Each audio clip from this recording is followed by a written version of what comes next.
The year is 1987, and American TV networks launch a number of short-lived shows, such as Starman, The Popcorn Kid, and Probe. In a fit of midlife nostalgia and an effort to remind the world of shows they have forgotten, lone podcast pilot Chris Cooling steps into the Forgotten TV studio 30 years later.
From well-remembered to obscure TV memories of the 70s and 80s, including short-lived TV shows and made-for-TV movies, this is Forgotten TV.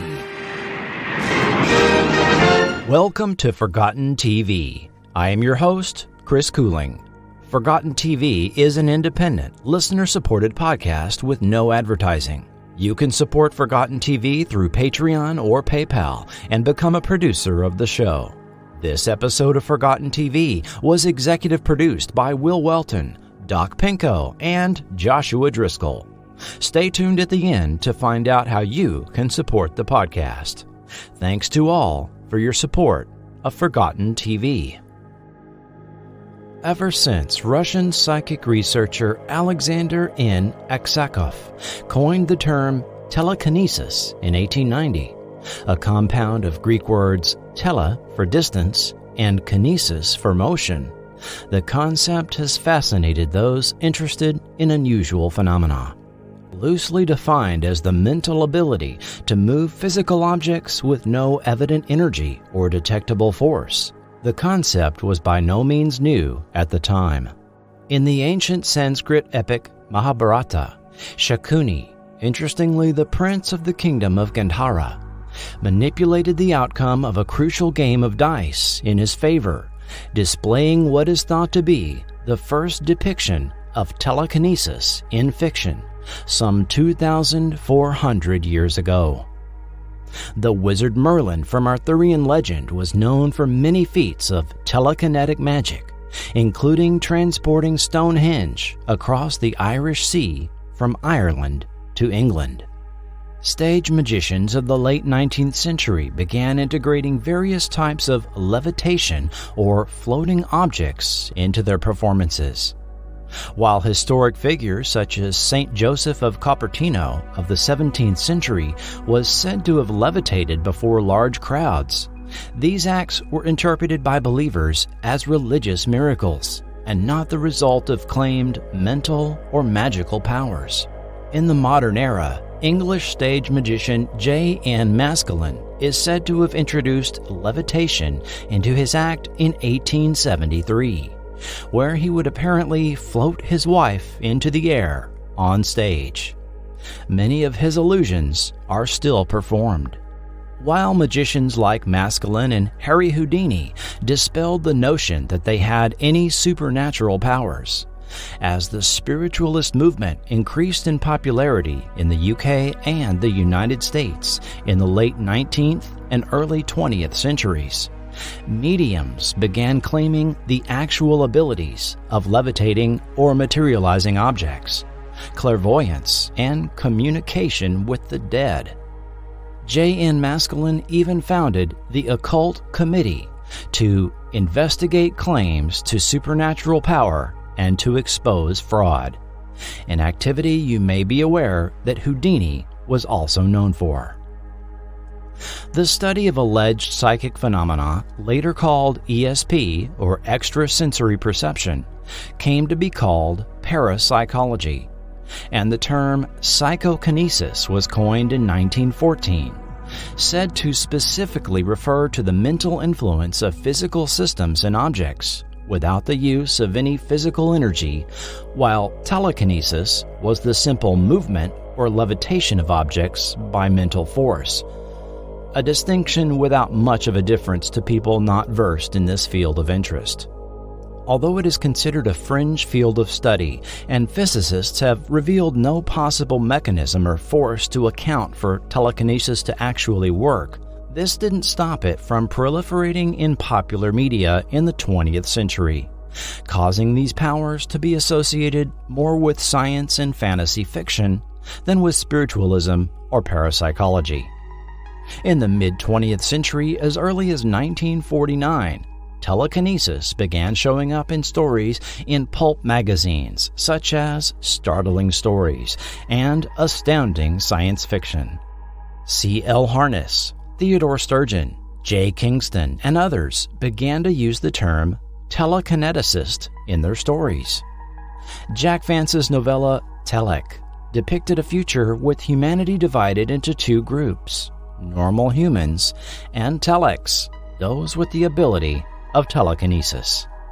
The 1961 episodes of The Twilight Zone, The Prime Mover, and It's a Good Life both depicted characters with telekinetic powers.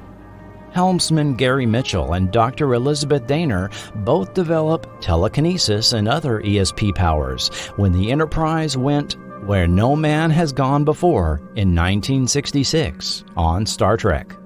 Captain Kirk and crew subsequently encountered several creatures and beings with this ability during their voyages, and at one point even have to artificially manifest this power to get out of a sticky situation.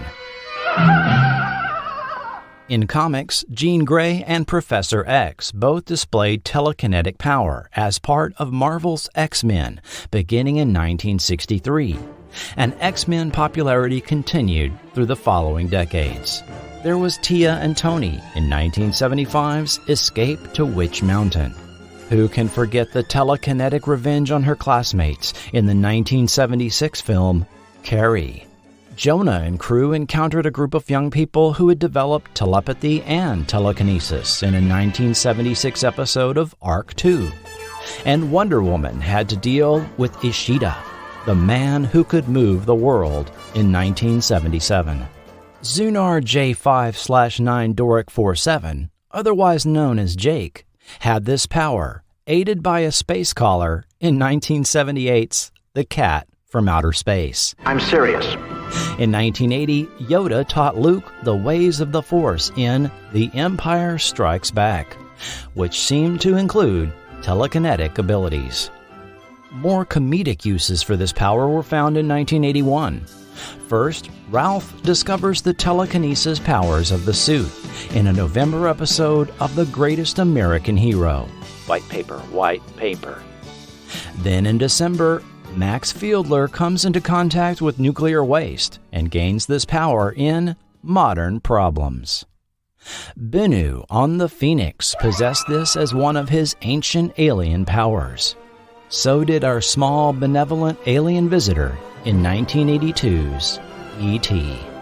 And that same summer, when a lab accident gave Barney Springboro telekinetic powers, he engaged in some randy teenage behavior in Zapped. Having lived through this telekinetic zeitgeist, my junior high friends and I were primed and ready when NBC began promoting a new series for the fall of 1982, featuring an average teenager that was leading the secret life of a superhero. We all wanted to know just what were the powers of Matthew Starr. Friday, he's Matthew Starr, a teenage super hunk leading the secret life of a superhero. Teen idol Peter Barton stars in the first new hit of the season, The Powers of Matthew Starr. If I had been a reader of the entertainment section of the newspaper, I would have known this series had a long and tragic backstory. Originally intended for the fall season of 1981, the show experienced over a year of delays prior to its fall 1982 debut. But at 14, my friends and I simply tuned in at 8, 7 Central to watch the show to start off our Friday nights, Before being faced with the nearly impossible choice between staying on NBC for Knight Rider or switching to ABC to catch Ralph, Bill, and Pam on what would be the final season of The Greatest American Hero. Although I was a watcher of this series during its original run and have vague memories of watching some episodes on the Sci-Fi Channel in the late 90s, the preparation for this podcast was my first time watching all the episodes, seen in the order they originally aired in 1982 and 83, using the DVD provided by listener Kenneth Taylor. Per the usual format, we'll briefly look at each episode, stopping at interesting production notes or tidbits related to specific episodes before delving behind the scenes of show creation and production. Episode 1, Jackal, airing September 17, 1982. Teenage Matthew Starr expresses angst to his guardian Walter Shepard over attending yet another new school in the city of Crestridge, California, where Shep will be the new science teacher and Matthew a new student. Matthew meets Pam, a fellow student whom he takes a liking to.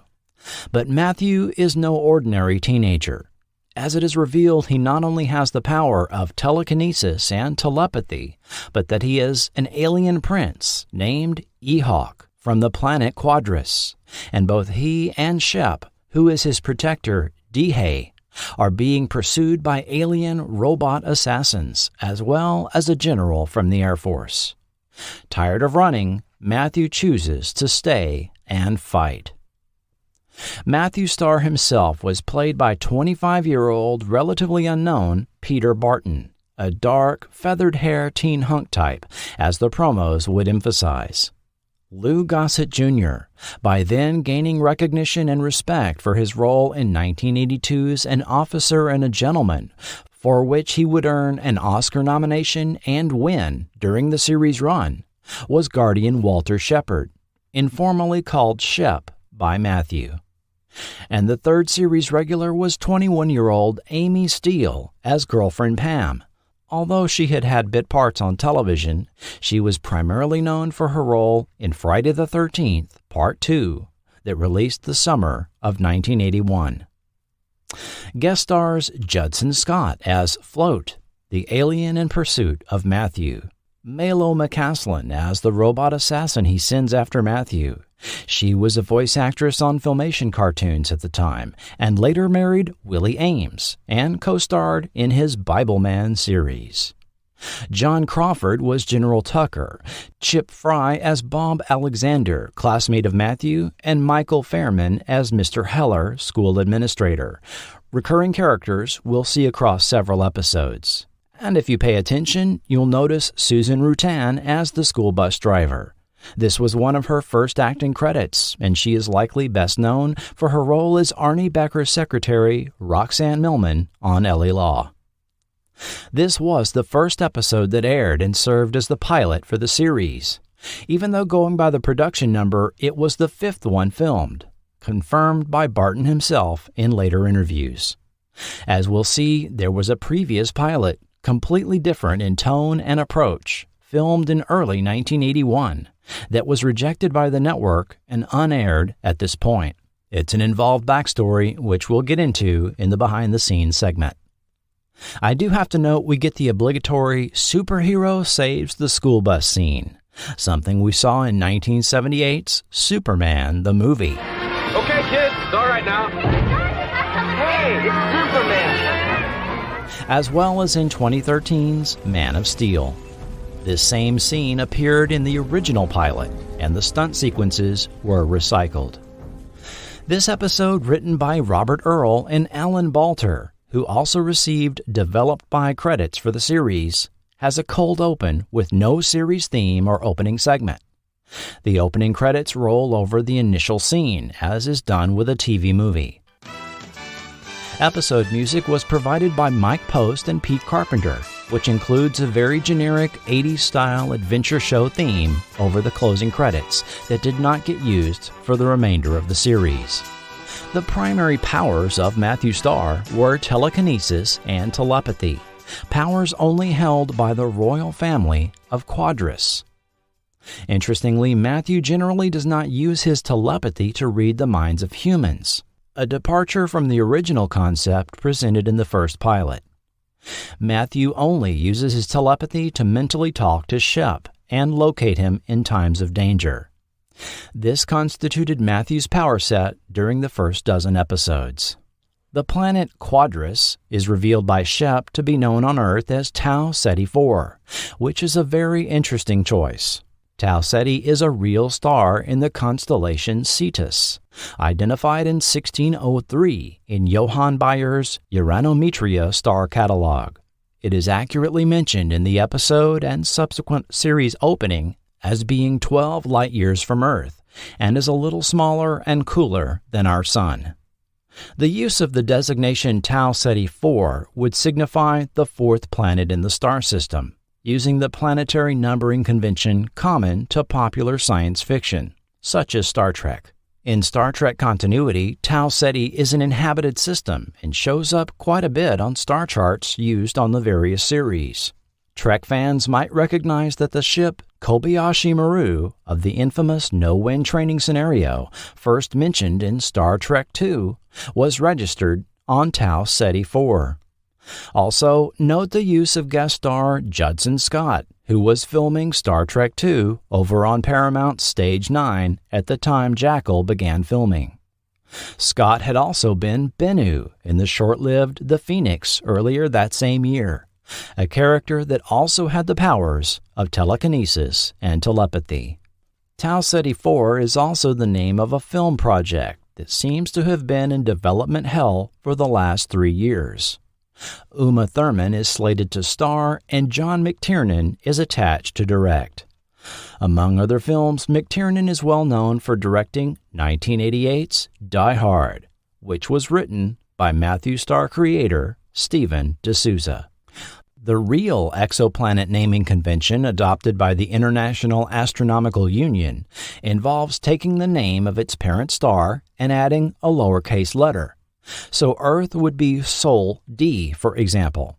And yes, evidence suggests that there is indeed at least 4 exoplanets in the Tau Ceti system, discovered in 2012. Tau Ceti E orbits its star at a distance of 0.552 AU, corresponding to somewhere between the orbits of Venus and Mercury in our solar system, and has an orbital period of 168 days. If Tau Ceti E possesses an Earth-like atmosphere, the surface temperature would be a rather warm 68 C, or 154 degrees Fahrenheit. And a final production note, a leftover Fembot prop head from the Bionic Woman was used for the reveal of one of the alien assassins being an artificial life form. As we'll explore, the executive producer of the first dozen episodes of Matthew Star was Harve Bennett, who was the EP on both The $6 Million Man, The Bionic Woman, as well as Star Trek II, The Wrath of Khan. Episode 2, Accused. Tonight, on the powers of Matthew Star. It's gotta be him. The elusive mystery man. Hey, don't I know you? What's going on? I'll see you later. Everything's fine. Can the conversation and lock him up. He murdered my partner. But I can't have you go running around the city hunting for killers. Discourage him from any further detective work.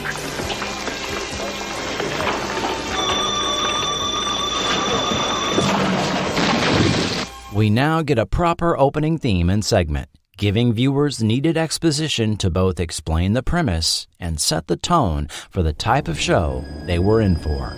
Quadris, 12 light years across the galaxy from Earth. It was home for us until an intergalactic armada conquered it.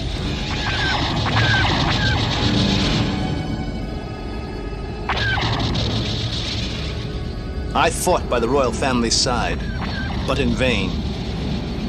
Even their remarkable powers weren't enough. The Crown Prince and I escaped to the nearest planet on which we could survive and further his powers in order to someday return to free his people.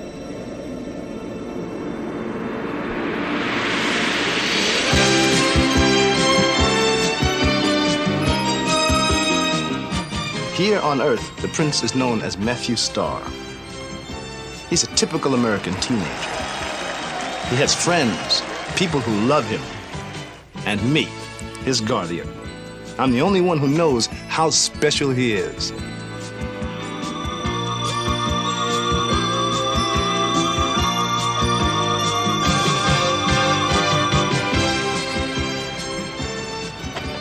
Life for us is a series of joys and dangers, for enemy assassins constantly come to destroy us.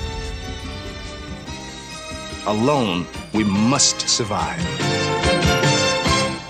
A criminal look-alike spells trouble for Shep as he is falsely identified for killing a police officer during a jewel fencing deal in the back office of a nightclub. Shep has to face charges while Matthew tries to figure out how to clear his name. And in true 80s fashion, joining a rock band is somehow involved. This one was penned by Gregory S. Dinallo, who we've come across before on The Amazing Spider-Man and Beyond Westworld. He also wrote several episodes of The $6 Million Man and Knight Rider. Dick Durock of Swamp Thing shows up as one of the heavies. Here, Matthew and Pam's relationship seems to have jumped straight to the I love you stage, while we've seen almost no development of any relationship between them. This was a result of episodes being shown out of production order, with 6 series episodes filmed prior to this one. So if things between Matthew and Pam seem to progress quickly, then later revert to an earlier state, this is why. Matthew gets a beater GMC van, which he drives around for the rest of the series.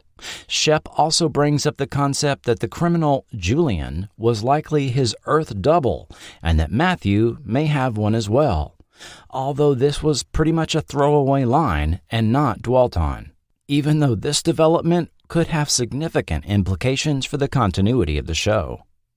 There's also a very interesting comment made by Shep about Matthew's father being advanced enough to be able to use his telekinesis in total darkness, to where visual contact with the object being moved wasn't necessary.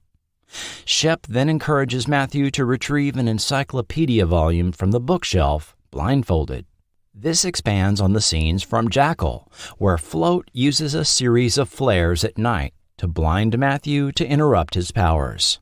This harks back to the rules for telekinesis that were presented in writer Alan Balter's 1977 TV movie, The Man with the Power, that we'll revisit later.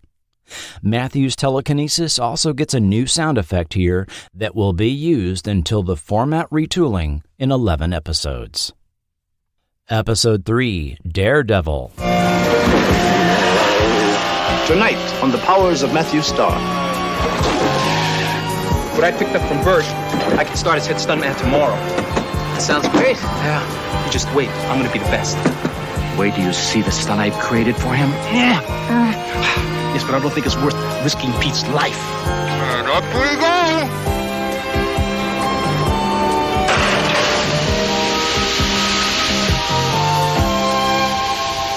The filming of a horror movie brings Pete, an old friend of Matthew's, to Crestridge High. But when Pete is promoted from grip to stuntman, his reckless showboating means Matthew gets to practice using his powers over and over to save his neck, especially when the kooky director comes up with a dangerous stunt not in the script. Guest stars Bill Daly as the movie director. Daly was best known for his roles on I Dream of Jeannie and The Bob Newhart Show. Paul Regina was Matthew's friend, Pete. This episode aired October 1st, 1982, and NBC's full Friday night lineup finally debuted that night, with new series Knight Rider and Remington Steele following Matthew Starr. Pam begins to express skepticism at the backstory of Matthew and Shep, something we'll see repeatedly throughout the first half of the series. We first see Matthew participating in football, where Shep is now an assistant athletic coach, as established in the pilot. The episode premise is sort of an inside joke on 2 levels. First, considering both Barton and Steele's very recent film roles in horror films, Hell Night and Friday the 13th Part 2, respectively, Also, the episode plot point of Crestridge High being used as a filming location was sort of meta, considering the filming location for the series itself was a high school, which we'll cover in the next segment. When Matthew gets recruited to be the boom operator, the director keeps having to tell him to hold it higher, out of frame. Ironic considering how many times the boom mic is clearly visible on Matthew Starr episodes, including when it happens just 15 minutes later. This episode was written by Jeffrey Scott, and he's credited as a consultant for 2 other episodes. When I asked, Scott told me he essentially has no specific recollection of his work on this series from some 40 years ago, as it blended into so much other writing he did then and since. Scott was a very prolific Emmy Award-winning writer of Saturday morning TV, penning over 70 episodes of the various incarnations of the Super Friends, as well as Spider-Man, Spider-Woman, Pac-Man, The Littles, Muppet Babies, and the list goes on. His work has been praised by Stan Lee, Jim Henson, and others. Episode 4, Genius.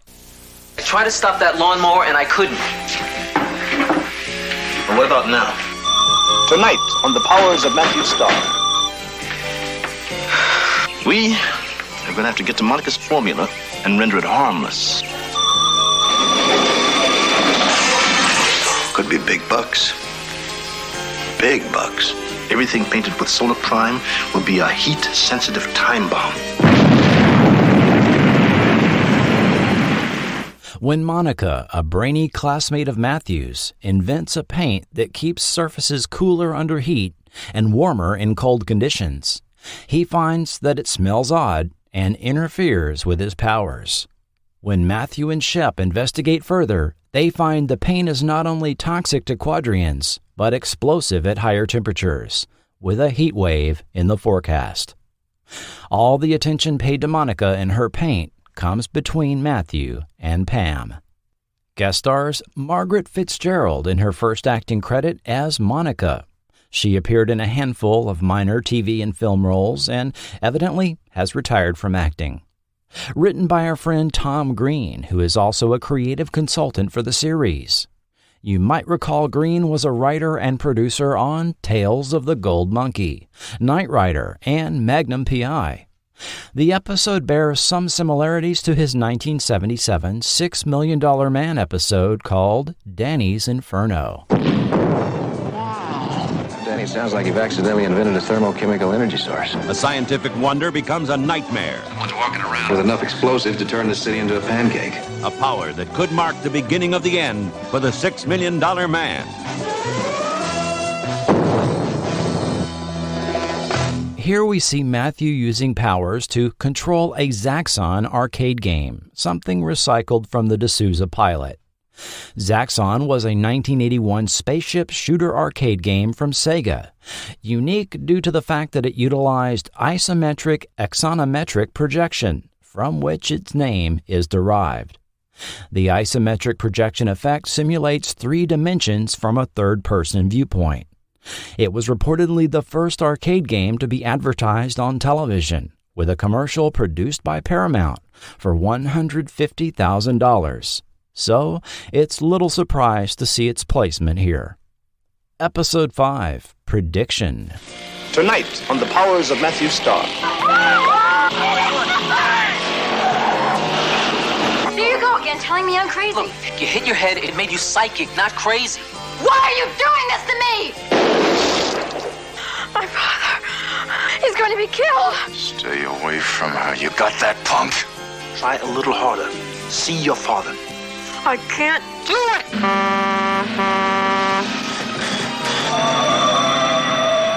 At a drag race after Matthew saves friends Bob and Becky from a crash, Becky repeatedly has a premonition which Matthew can't help but also see via telepathy. When she continues having them, Matthew's interest in Becky is misinterpreted by everyone, including Bob, Pam, and Becky's father. Drag racing and sock hops seem more like the 1950s than 1982 in this episode penned by Richard Christian Matheson and Tom Shalazi, who were also writers on The Incredible Hulk and the A-Team, as well as one of the unfilmed episodes of The Phoenix. They contributed 2 additional Matthew Starr episodes. I'll note this is the only episode in the regular series run where Matthew uses telepathy with a human, and it was involuntary, much like we'll see in episode 11, although in a later episode he detects the thoughts of other Quadrians. But it was clear something got lost in translation when the marketing team at NBC went to promote this episode in this Danny Dark-voiced teaser. He's got X-ray vision. I feel like a peeping Tom. And it's driving him crazy. Is this a come on or what? They can't resist the powers of Matthew Starr Friday. Episode 6, The Italian Caper. Tonight on The Powers of Matthew Starr. Our very own Matthew Starr is one of 3 finalists in the International Student Science Triennale in Italy. The device will be much more valuable to you with the minds who created and developed it. A most impressive package.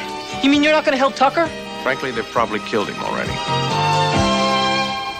When Shep turns down General Tucker to help with an overseas matter involving terrorists, he arranges a pretext for Matthew to compete in an international science fair, ensuring their reluctant cooperation.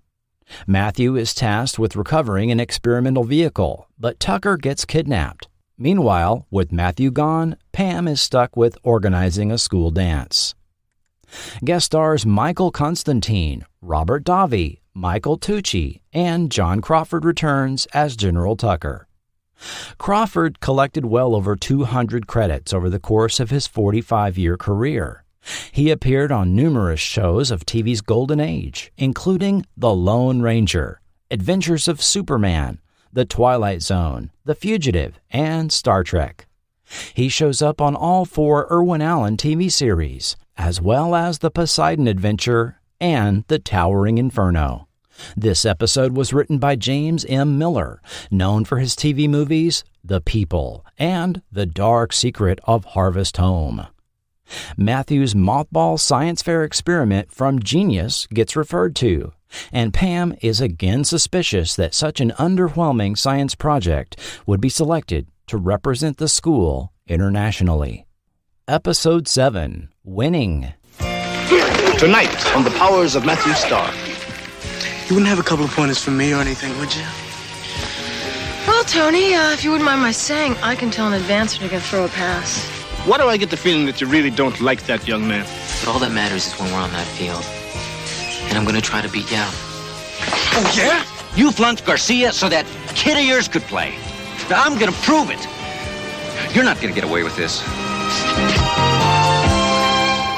No longer content with being the ball boy, Matthew uses his powers to give him an unfair advantage during a football tryout and makes the team.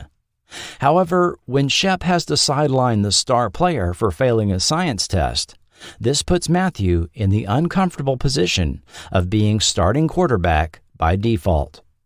Meanwhile, Pam takes it upon herself to assist Matthew's rival with his academics.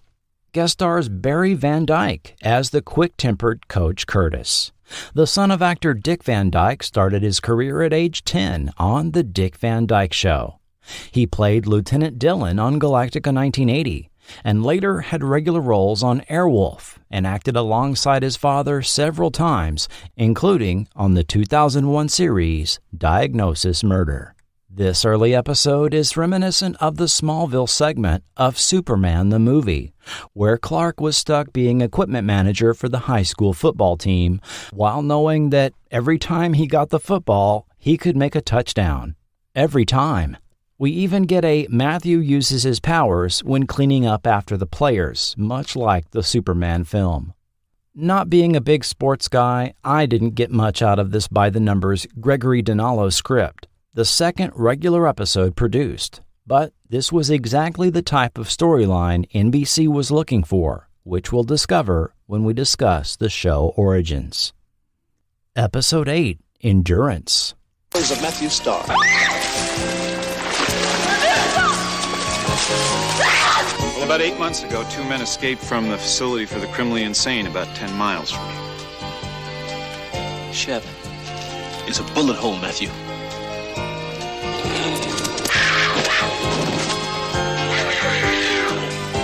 I'm gonna help kill you two. Shep, where are you? Shep and Coach Curtis lead a group of students in a survival hike and camping trip in the nearby mountains. They not only have to dodge mountain lions, but escaped mental patients harassing them, and even the park ranger is not who he seems to be.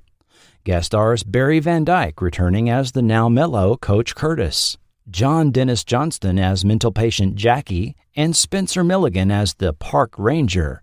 You might remember him as Rick Marshall on Land of the Lost.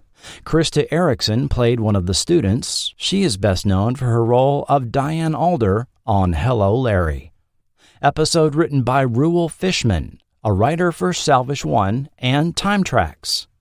A production note here: although the last 2 episodes with Coach Curtis aired back-to-back on 2 consecutive weeks, Winning was the second one filmed back in October 1981, and Endurance was one of the final 4 of the original dozen produced episodes filmed in late April 1982.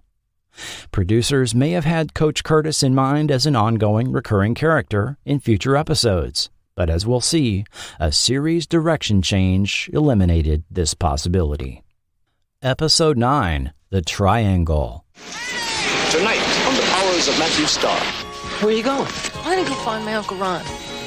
His plane went off radar 200 miles south of NASA. That's a bad spot. Matt, it's his. Honey, from the looks of this, I wouldn't exactly expect him to be doing push-ups. Whatever you find, we share. Don't move, buddy boy. Don't even change an opinion.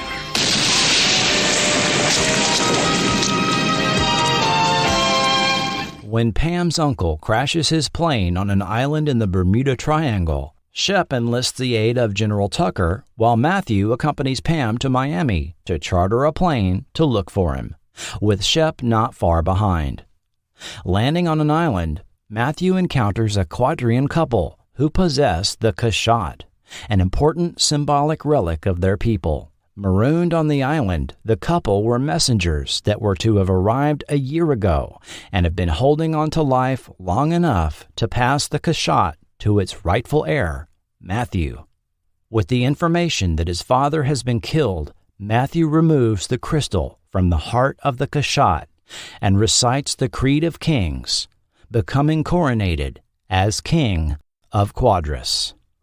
Guest stars Robert Sampson as Pam's father, known for roles on Bridget Loves Bernie, Police Story, and Falcon Crest, Rudy Solari as a sketchy hired pilot, and longtime character actors Jeff Corey and Julie Newmar were Vol and Neon, a pair of Quadrians.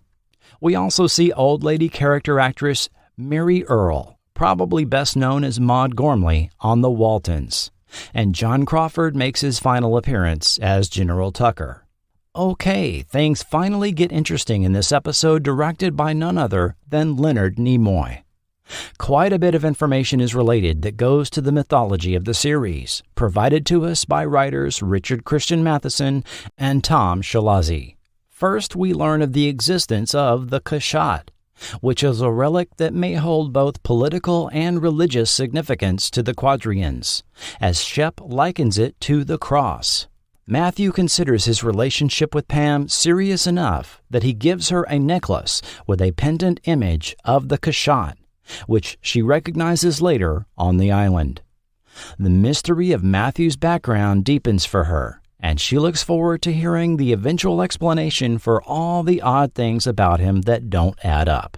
While Matthew is not quite ready to return to Quadris, he asks Shep if Earth people can live there, hinting that he may ask Pam to join him there when the time arrives. Episode 10, Mother. Tonight, on the powers of Matthew Starr.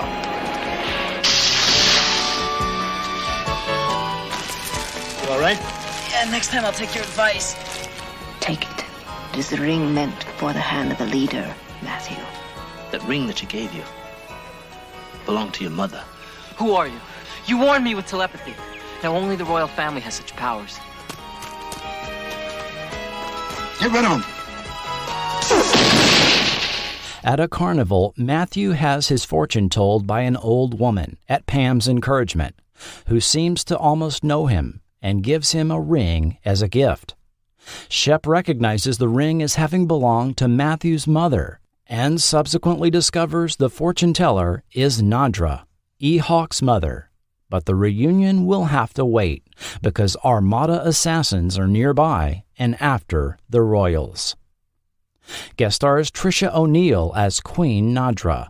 You might remember her as Captain Rachel Garrett of the Enterprise C in Yesterday's Enterprise, a third-season episode of Star Trek The Next Generation.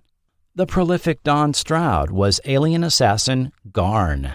Stroud is known for roles on Mrs. Columbo, The New Mike Hammer, and the 1989 revival of Dragnet. It's back-to-back mythology episodes here, as Matthew gets a short-lived reunion with his mother, but due to a contrived reason, she has to leave and go live far away, preserving the status quo. Pam's parents are spoken of positively by Shep as good people, a real departure from the original D'Souza pilot, as we'll see. Matthew's powers seem to have developed into a spidey sense if Shep or his mother is in danger nearby. And in yet another Star Trek connection, this episode was written by Walter Koenig, who played Chekhov on the original series and first 7 films. Koenig wrote a few episodes for 70s television, including Star Trek the Animated Series, Land of the Lost, What Really Happened to the Class of '65, and Family. Episode 11, Experiments. Tonight on The Powers of Matthew Starr.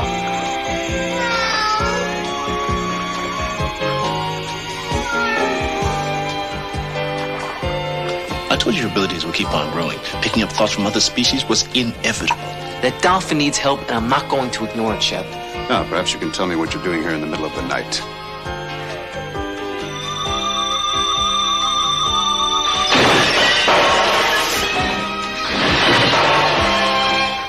During a class visit to Marine Park, a dolphin named Susie mentally cries out to Matthew for help.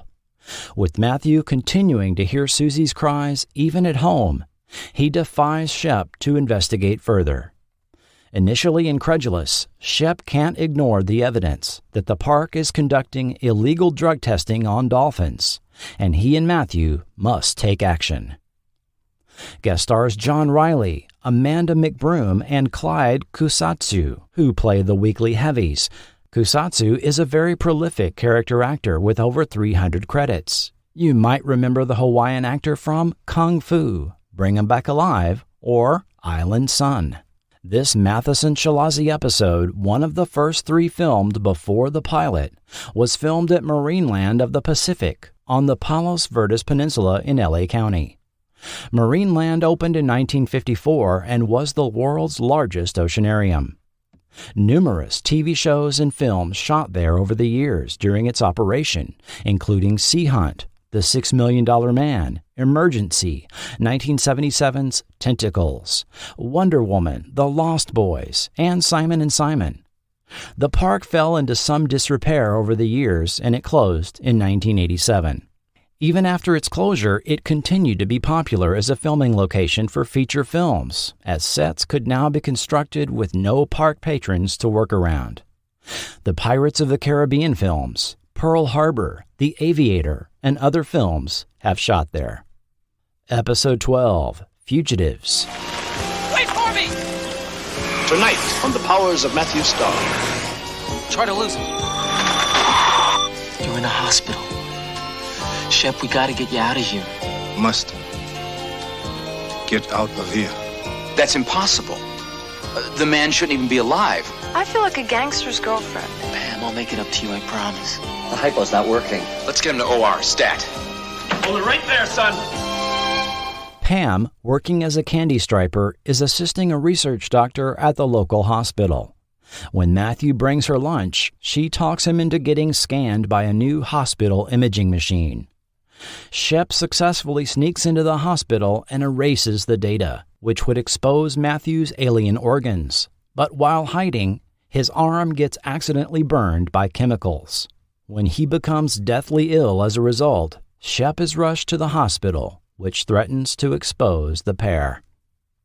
Guest stars Sam Wiseman as the far too curious Dr. Stewart, and Danny Goldman as Dr. Lindsay. You may not recognize his name, but he would often play nerdy doctor types, and he was the voice of Brainy Smurf for nearly 40 years until his death in 2020. If things seem a little stilted and awkward between all our characters in this episode, Pam's comment that Matthew has only been in Crestridge for 5 weeks gives us a hint as to why. Written by the venerable Judy Burns, this was the first regular series episode filmed in mid-October 1981. Judy Burns was a story consultant on the first half of the series and writer for television for many popular shows of the era: T.J. Hooker, Vegas, The $6 Million Man, as well as the Wonder Woman episode The Man Who Could Move the World, which also dealt with telekinesis. She got her start on Star Trek, writing the classic episode The Tholian Web. Pam volunteering as a candy striper seems a little dated now. The term used to indicate a hospital volunteer, almost always a high school or college-age young lady, arose in the 1940s, and it was applied to hospital volunteers that wore red and white striped pinafores during their duties. Although the candy striper uniform was discarded in the mid-90s, medical volunteerism is still practiced by those seeking to learn more about medical professions or to satisfy college or university community service requirements. Airing on December 17th, this was the last new episode of 1982, as the show went into reruns, while NBC decided the fate of both this series as well as time-traveling show Voyagers, which likely shared much of the same audience. By December 22nd, it was announced they decided to give each show the back 9, ordering the remaining episodes that would constitute a full season, prompting both series to scramble back into production. But in the case of Matthew Starr, this would mean some changes. How would you like to drive a car that talks, has a mind of its own, and goes faster than any car? I am the voice of Knight Industry 2000's microprocessor. This crime crasher is driven by Michael Knight, and it may be more than he bargained for. I don't believe this. So buckle up for action with the fastest show on television, Knight Rider.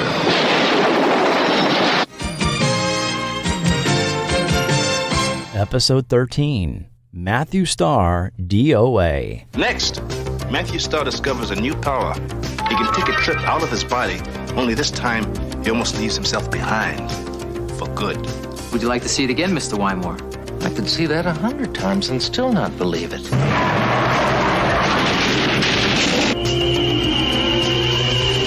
Hi.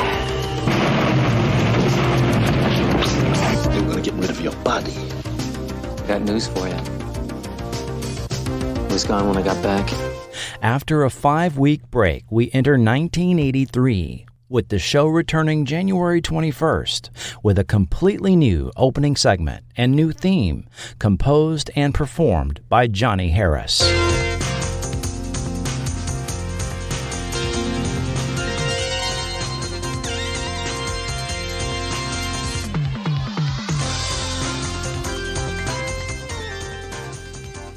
Gone is the cool sci-fi intro with the spaceships, and immediately we observe a new tone for the show and new attitude with Matthew winking at the audience. All exposition regarding Matthew's alien origins and fugitive status is dumped, as is Amy Steele and any hint of high school life, as clips highlighting action and new powers, as well as new regular James Karen, are used. New viewers are thus given no background for Matthew and Shep, nor their relationship to each other, and things seem less serious overall. Matthew is on the basketball court and about to hit on a girl when his comm ring flashes, meaning Major Wymore is summoning him and Shep for a mission. Or is it now Walt? After demonstrating his new power of astral projection, Wymore gives them a mission going undercover at both a hospital and a crooked funeral home to investigate why 2 crime bosses have died mysteriously, yet their operations continue to function. Along the way, there are car chases, a building blows up, criminals get new faces, and Matthew goes on a date. Guest stars Nicholas Pryor, Molly Cheek, and Pat Corley are the weekly heavies, and recognizable character actor James Karen comes on as new regular, playing Major Wymore. Karen had several memorable roles in television, a recurring role on 8 is Enough as Tom Bradford's boss. He played a KKK leader on a memorable 1981 episode of The Jeffersons, and the following year would be tycoon Nathan Lassiter, who killed the town of Walnut Grove in the final TV movie of Little House on the Prairie. James Karen died in 2018 at age 94. Although Gil Grant stays on as line producer, completely new writers are brought on, and Harve Bennett is out and Bruce Lansbury is in, as he takes over the show and attempts to jazz things up as executive producer, with Scott Wynant as associate producer. A new theme, new sound effects, new powers, and new tone of storytelling are rolled out in this episode, written by new head writer Bruce Shelley, who also worked on Wonder Woman, 8 is Enough, and Ships. Gone is any hint or mention of Girlfriend Pam, but General Tucker gets written out in dialogue as having been transferred to Greenland, and new, no-nonsense Major Wymore runs things now. The new power of astral projection is introduced. As depicted on the show, Matthew can lie down and project another version of himself that can materialize elsewhere and walk through walls, since it's only a projection and not his physical form. His body is vulnerable when this happens, and he appears dead. He also has no other powers while in astral form, which is limited to 2 hours. The new powers were likely excuses to jazz up the show with new visual effects. When he goes astral, his body is enveloped with a blue glow. Likewise, when his astral form materializes. But Matthew's character is also changed. He now calls Shep Walt. He's now more of a player, free to pursue new girls and have flirty interactions with guest stars. Also gone are mentions of Matthew's backstory and mythology, as the show is taken in a new direction, as stories will be directed away from Crestridge High and play as a more straightforward action-adventure, where Matthew and Walt will be given regular assignments. This episode actually gives us the final instance of the high school as a location, and final mention of Matt being a student and Walt a teacher. I have to say, I wasn't then and still aren't a fan of the changes. I even recall screaming, "What? What?" at the new opening segment back in 1983. Episode 14, Racer's Edge. Next, it's breakneck action on the motocross circuit as Matthew and Walt save a beautiful girl from abduction. Hey, wait! Cliff will do anything to stay on top, so don't mess with him. Yeah, well, he doesn't scare me. Well, he scares me. That's just for starters. Stay out of my way. We're coming at you. And you're gonna get something else coming at you. You got that? I'm starting to get this feeling we're in a lot of trouble! Now, Matthew! Now! Matthew's recreational time with Hottie of the Week Terry has to wait, as the comm rings summon him and Walt for another assignment. The pair are tasked with going undercover on the motocross circuit to protect Carolyn Ashley, the daughter of a State Department official, from potential kidnapping. Along the way, we get the requisite car chase, a cross-dressing villain, a CB lingo spouting Walt, and Matthew macking on the weekly guest star. Guest actors Doran Clark as Carolyn Ashley, Don Gordon as the cross-dressing heavy, and recognizable character actors Alex Colin and Joel Brooks also make appearances. Written by Luciano Comici, who wrote a few TV shows of this era, as well as the 1979 cult classic film, The Visitor. Because telekinesis, telepathy, and astral projection are not enough powers, Matthew gains the power of transmutation, or at least the illusion of it, in this episode. As applied here, this means the apparent conversion of one physical form into another. A plant becomes a television, a soccer ball becomes a telephone, and so on, just by pointing at it. He can also now emit a telekinetic burst of energy, which can disrupt matter, which comes in handy when he and Walt are chained up inside an underground water tank. The episode itself plays like a run-of-the-mill Knight Rider, The Fall Guy, or any other action-adventure show of the 1980s. Episode 15, Dead Man's Hand. And Walt go undercover in Las Vegas to bust an extortion racket on the powers of Matthew Starr. Drop it! Why didn't you tell Beats about me? But you running a con, and I want to cut in on it. Now, I'm going to ask you one more time.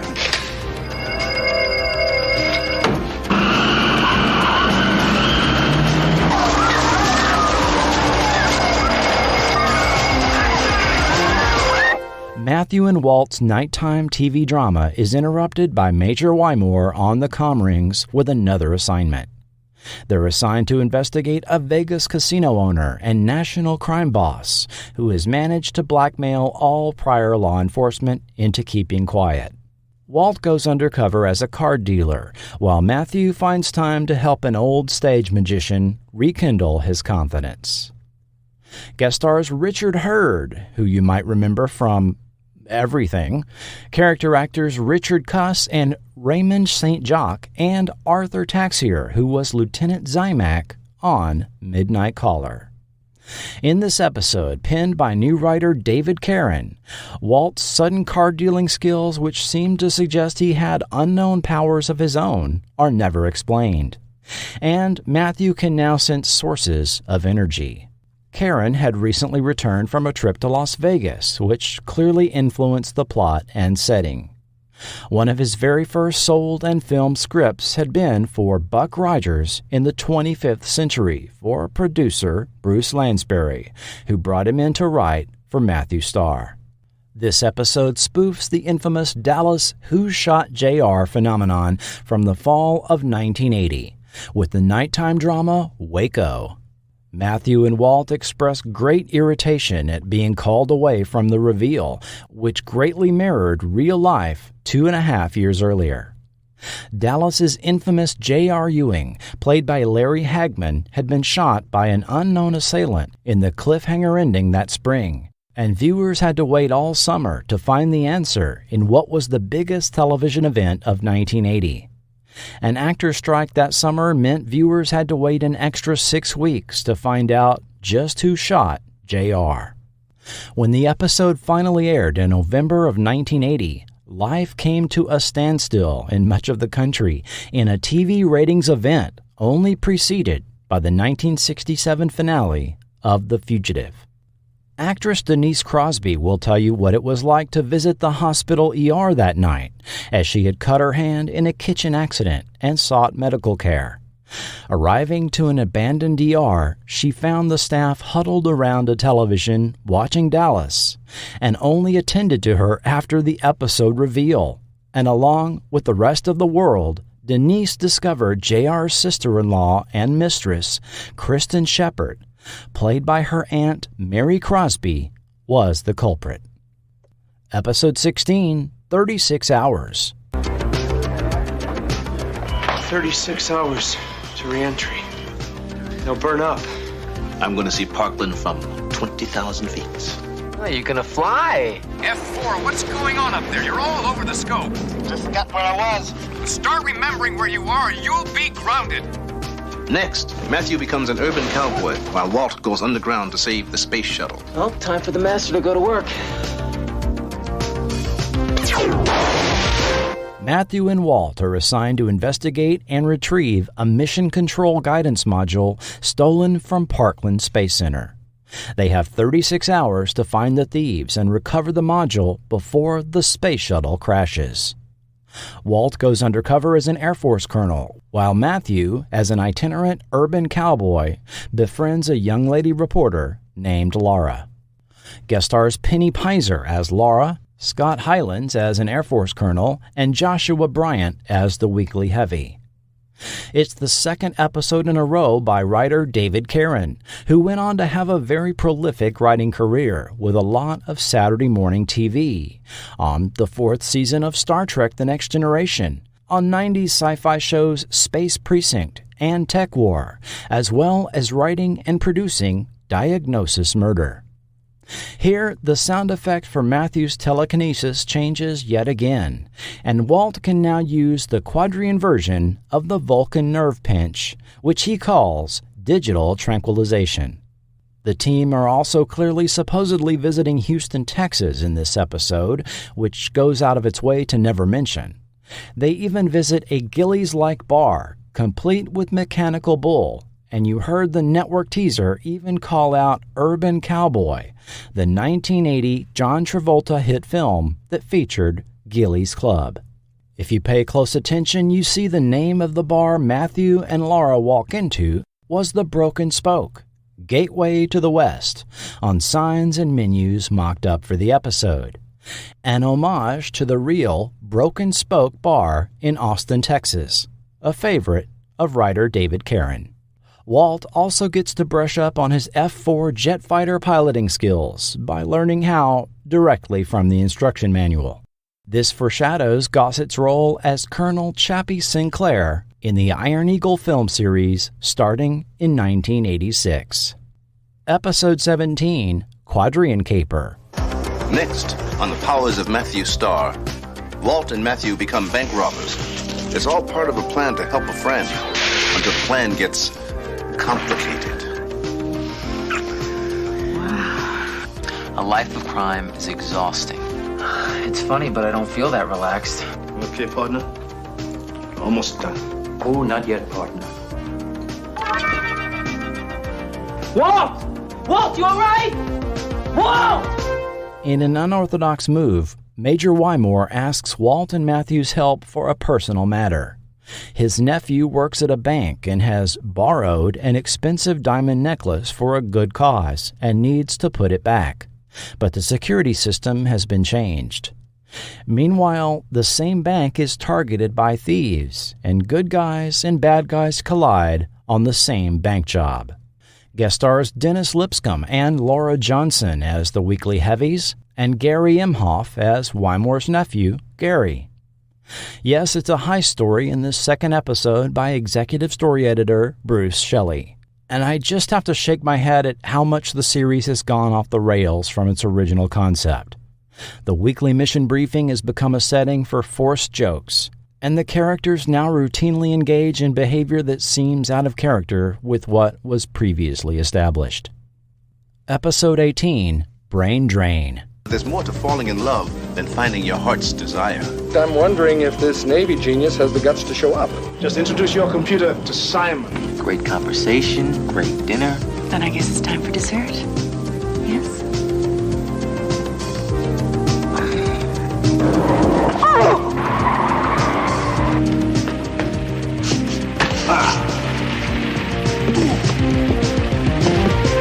Matthew and Walt's card game has to wait because Wymore is flashing the comm rings with a new assignment. A number of the top minds of the country have gone missing, and Wymore wants answers. It turns out a crooked, high-end computer dating service is involved that arranges defections of top minds for foreign powers. The pair go undercover together for a change. Walt this time is a Navy official, and Matthew, posing as a naval computer genius, is the bait. Guest stars John Vernon and Sharon Acker as the weekly heavies who run the dating agency, and the women that lure the targets were played by Anne-Marie Martin and Lynn Longos. Story by William McGeehan and Gil Grant, teleplay by George McEldowie. Holy pseudonyms, Batman! Executive producer Bruce Lansbury used his William McGeehan pseudonym here, which he also used on Buck Rogers and 2 other Matthew Starr episodes. And George McEldowie, misspelled on IMDb, was Bruce's twin brother Edgar George McEldowie Lansbury, known primarily for being an art director and producer for the stage and screen. A production note: when Walt and Matthew go undercover, a large computer prop is seen at an Air Force facility. This same prop was used in the Automan episode Zippers. This was likely a prop rental, as it appears to be something that disassembles into 6 pieces for transport, as well as the fact that it shows up on both a Paramount and a Fox production. Episode 19, The Great Waldo Shepherd. I'm gonna be on the wing, and he needs pointers? Walt! isn't as bad as I thought it'd be! What are you doing now? I've lost control! I'll be counting each piece as it comes off the planes. Kill him. Next, on the powers of Matthew Starr, Walt and Matthew reach new heights, tracking down stolen government plans. Matthew and Walt are just getting back from a ski weekend away with friends when thieves steal the twin-engine prop plane they were just in out from under them.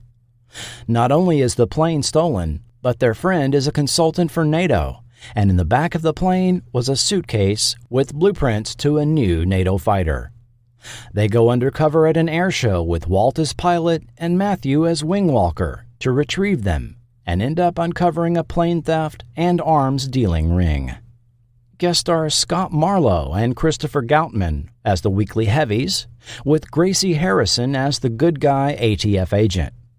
Written by Bill Taub, who cranked out episodes for over 20 TV series of the 70s and 80s, and later became a staff writer on 1999's Relic Hunter, created by Matthew Starr's Gil Grant.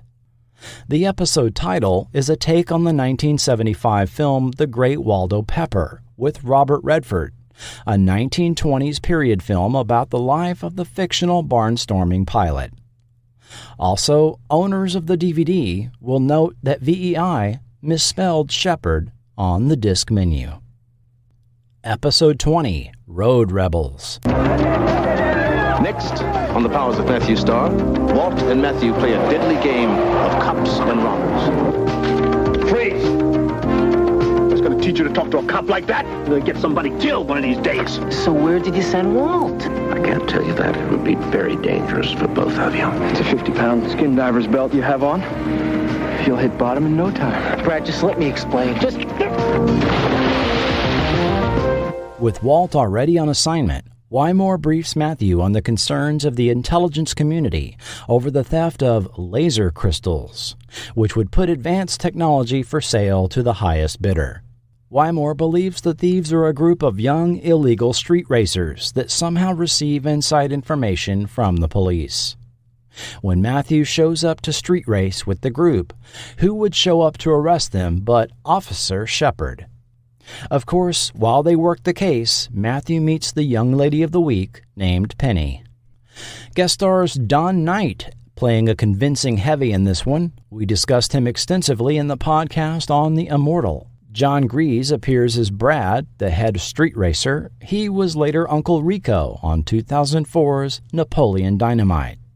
And Felicia Lansbury makes her acting debut as Penny. She's the daughter of producer Bruce Lansbury. She later appeared several times on Knots Landing and Murder, She Wrote. Yes, this week it's an excuse to get our characters involved in drag racing. If this was done today, the episode title would probably be a play on The Fast and the Furious. The episode was penned by Mark Jones, a writer for 80 series The Misadventures of Sheriff Lobo, Riptide, The A-Team, and 11 episodes of Superboy. Episode 21, Swords and Quests. Matthew Starr, a harmless game of swords and quests, traps Matthew in a maze of terror. Our first trial awaits us here in the caverns of chaos. Be on your guard. Matthew, what's wrong? Just a little out of breath. We gotta call the police. There's no time for that. One of the kids may die. You dizzy again? Try anything funny and you'll taste my steel. We're not afraid of you. Matthew is off to play a costumed role-playing game with friends at nearby Kingston State. But unknown to him, he is sick with a quadrian virus and his powers are waning. The gameplay is interrupted by a very real creep dressed in black terrorizing the students with the end goal of stealing a formula from a biochem professor for organic plastic. While Walt is also trying to find the students to give Matthew the cure in this change of pace episode written by Lee Sheldon. Guest stars Charlie Lang, Harry Rhodes, and former Bond girl Martine Beswick as the weekly heavies, and Michelle Tobin is Matthew's new friend, Mandy. Tobin was a series regular on 70s series The Fitzpatricks, Grandpa Goes to Washington, and California Fever. Yes, it was the era of Dungeons & Dragons, the TSR fantasy role-playing game that rocketed to popularity in the early 1980s. 1983 was pretty much the height of D&D mania, and its popularity inspired quite a number of TV series and episodes. The prior year, Elliot, Michael, and friends played D&D in 1982's E.T. Characters in 1982's TV movie Mazes and Monsters with Tom Hanks played a knockoff version, which misled viewers regarding a real 1979 incident. I need to write an article on that sometime.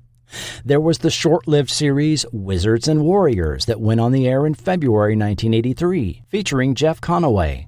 The Wizards and Warlocks episode of The Greatest American Hero, scheduled for a February 1983 airing, but never aired until reruns, when the show was canceled and pulled from the schedule. And finally, the game itself got a Saturday morning cartoon.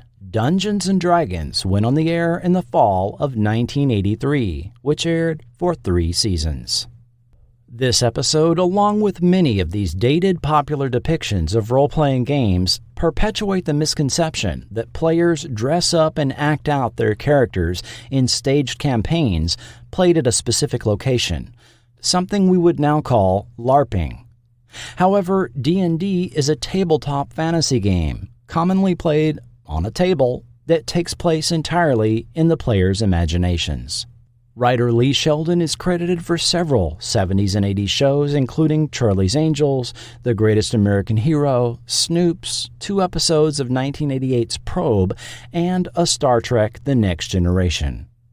He's also a novelist as well as a writer of video, board, and role-playing games, and has written 2 nonfiction books that integrate RPG storytelling into university classes. He is now a professor of practice in game writing in the Interactive Media and Game Development program at the private Worcester Polytechnic Institute. And the director of this episode was none other than star Lou Gossett Jr. That was the last regular series episode. Sort of. When people tuned in the following week, they were treated to the original previously unaired pilot, which oddly was shown as the series' final episode, 2 years after it was filmed. Episode 22, Star Night, airing April 15th, 1983. In the original airing, Peter Barton did this voiceover introducing the episode, followed by a hybrid of the original opening segment with the Quadris Origin voiceover by Walt, followed by the newer theme song. Tonight on The Powers of Matthew Starr, you'll see the pilot episode which became the basis for the series. In those days, I was David Starr, and Walt Shepard hadn't even come into my life yet. At that time, I still hadn't discovered where I came from and the full extent of my powers. Dave, just tell me what's wrong. Pam, I don't know who I am. He's there, and I'm gonna find him.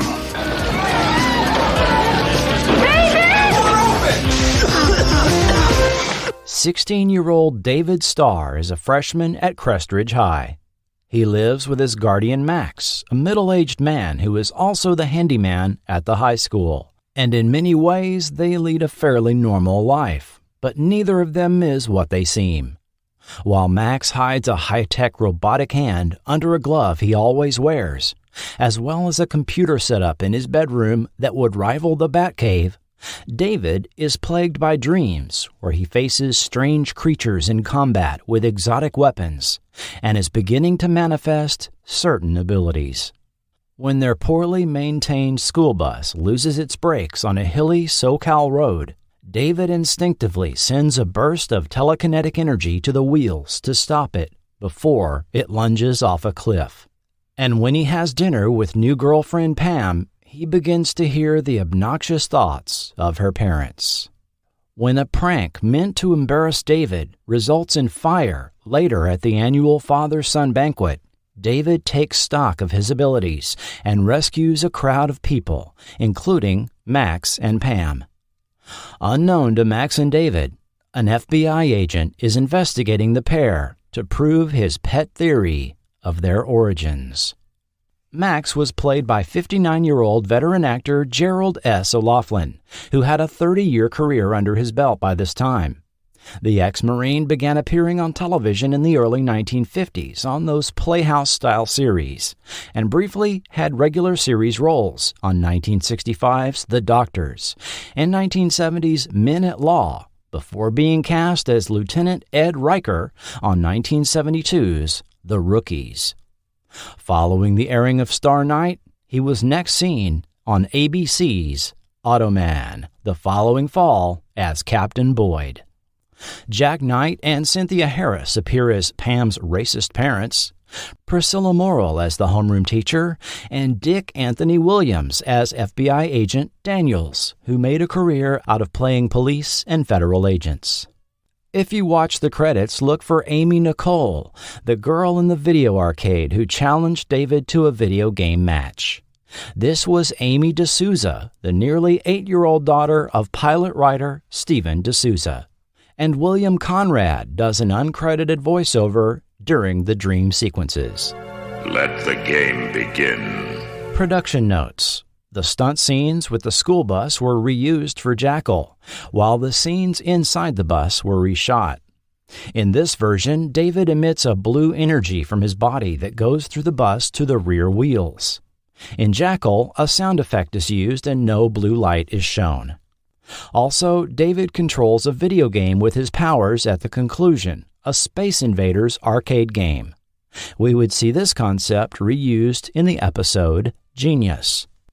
However, this pilot comes across as an unfinished product in more ways than one. For one, the sound mix was clearly unfinished.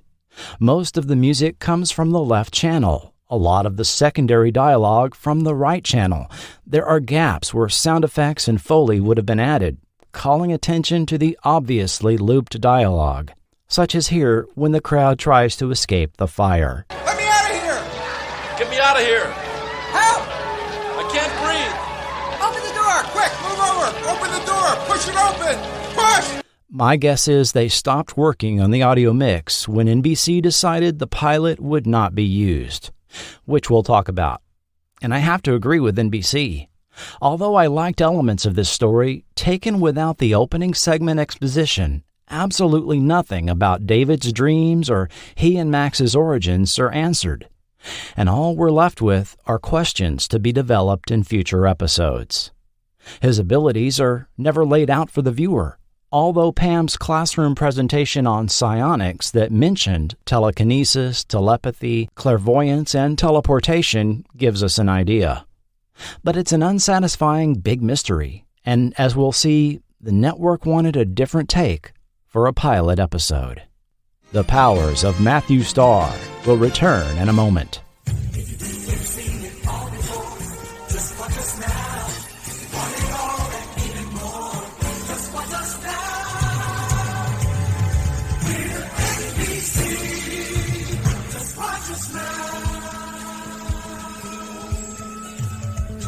Fill your days and nights with laughter and with pure delight at all the funny things our funny people do.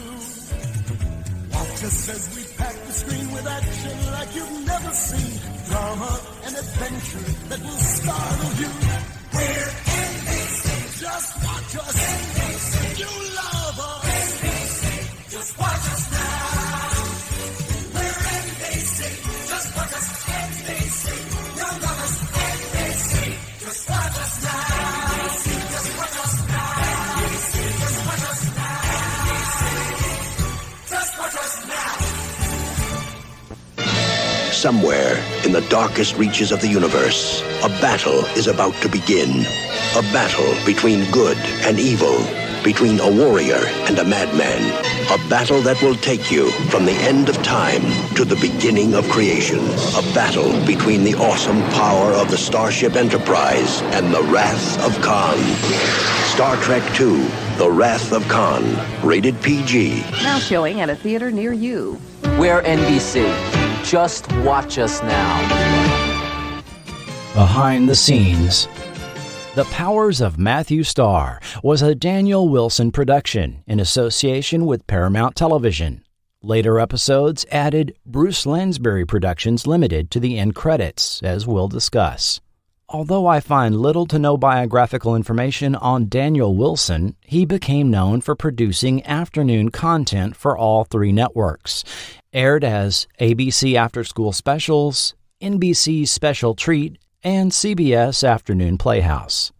In 1980, he brought Here's Boomer to NBC, occupying an early Sunday night time slot opposite 60 Minutes on CBS.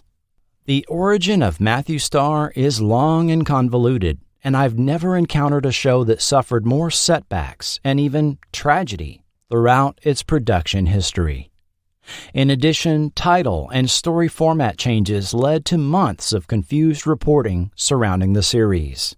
It was a long road to its September 1982 fall premiere, and I thought the best way to present this would be in a timeline that I assembled, sourced from newspaper articles, interviews, press announcements, as well as information directly given to Forgotten TV. Writer Stephen E. D'Souza had written several episodes of ABC's The $6 Million Man and The Bionic Woman, and had been story editor on The Hardy Boys' Nancy Drew Mysteries. For NBC, he had been a writer on Leslie Stevens' sci-fi Gemini Man and law drama Rossetti and Ryan, both airing a few years earlier. In the wake of the success of Superman the movie, and with Superman 2 slated for a summer 1981 release, and ABC developing a pilot movie featuring its own costumed hero, D'Souza recalls being approached by NBC to develop a TV series concept revolving around a teenage superhero, particularly inspired by the Smallville segment of the 1978 Superman film. I came up with this concept, and the network liked the element of Superman as a high school student, and he had problems with football teams and couldn't join because he was too good. That's what they were looking for. D'Souza's second draft script was turned in January 6, 1981, and in late February, development of Star Night was announced, featuring actor Peter Barton. Foreshadowing the seemingly endless confusion regarding the development of the series, NBC publicists inexplicably said it could be the happy days of the 1980s. The pilot would be about high school student David Starr, experiencing the joys and pains of adolescence, who gradually realizes he has powers that other human beings do not possess, including telekinesis. Comparisons to ABC's The Greatest American Hero were immediately made, even though Ralph would not discover the telekinesis power of the suit until November of that year. Star Night filming was announced completed on March 30th. 25-year-old Peter Barton had until recently been working in gas stations and restaurants to pay for school, changing his mind every few months about his career direction. The Long Island native had excelled in athletics in high school and assumed he'd go into his father's cement business when he grew up, which he initially did, but that lasted all of 6 months. For a time, he had the goal of being a pharmacist. To pay for the related schooling, he took his sister's advice to support his schooling by modeling. Only a month after signing with a modeling agency, he was flown out for an 8-day stay in Barbados modeling swimwear. The day he returned to Long Island, he found his agent had arranged for him to audition in L.A. for a TV role, along with 300 other hopefuls. He got the part in 1979's Shirley, which went on the air in October, where Barton starred opposite actress Shirley Jones as teenage son Bill. The family drama would not last past its initial 13-episode order, but it brought Barton a measure of recognition and led to other work. He did a pilot called 3 Eyes, which didn't sell. His next project was the horror film Hell Night, alongside Linda Blair, Vincent Van Patten, and Kevin Brophy, who had played TV's Lucan the Wolf Boy. Hell Night began filming November of 1980, wrapped right at the turn of the new year, and would be released at the end of August 1981. Hoping to take at least a month-long break from acting, Instead, his agent again sent him out to L.A. to audition for another TV pilot. Barton would land the role on the project, called Star Night at the time. Reportedly, he beat out Tom Cruise for the role, and although this tidbit has been republished on many websites and even in several books, it seems to originate on IMDb Trivia in 2002 and is unreferenced, so I can't speak as to its authenticity. Barton's co-star on Star Night was Gerald S. O'Loughlin, playing Max, the mentor of young David Starr, a character and actor requested by NBC, as explained by Stephen D'Souza. When we went to cast the show, the network insisted on an actor, Gerald O'Loughlin, to play the mentor character, which is completely miscast. He used a heavy accent. He talked in dis, dim, and does. We ended up making him the janitor because you just couldn't believe he was anything else. There was just no sophistication to the character. He's a very common-cut type of guy. There's no way this character could be Obi-Wan Kenobi. 21-year-old Amy Steele rounded out the cast, playing very much a Lana Lang-type character and potential girlfriend for David. Steele was a native of Pennsylvania, where she studied dramatic arts and appeared in local theater. She was later discovered and entered modeling. She first acted on television in daytime dramas Guiding Light and All My Children, before being cast on Paramount's Friday the 13th Part 2, which wrapped just as Peter Barton began filming Hell Night. On April 11, 1981, about 2 weeks following the filming of the Star Night pilot, the first major setback for the eventual Matthew Starr series took place. The Writers Guild of America went on strike, putting virtually all writing for TV and film on hold for the duration. Under dispute was compensation in the then-new markets of pay TV and home video. Also in April, the TV networks were preparing for the May upfronts, where the new fall season was announced for network affiliates and advertisers. This was a particularly key year for number 3 network NBC, still trying to find its footing under exec Fred Silverman in his 3rd year there. Silverman's failure to replicate the success he had at the other 2 networks had even been lampooned by the jingle singers at Cushing Enterprises, the same ones who had given voice to NBC's famous Proud as a Peacock campaign. In a savage parody, distributed privately via audio cassette amongst people in the industry. The joke was out, however, when morning host Don Imus played the jingle on air at WNBC. We're louder than the rest, so loud. It doesn't matter, we're not the best. Loud. We're gonna screw around and run this network in the ground. The peacock's dead, so thank you, Fred. Yeah, thanks a whole lot. NBC proud as a peacock. For 1981, NBC would be introducing 10 new series and overhauling virtually its entire lineup.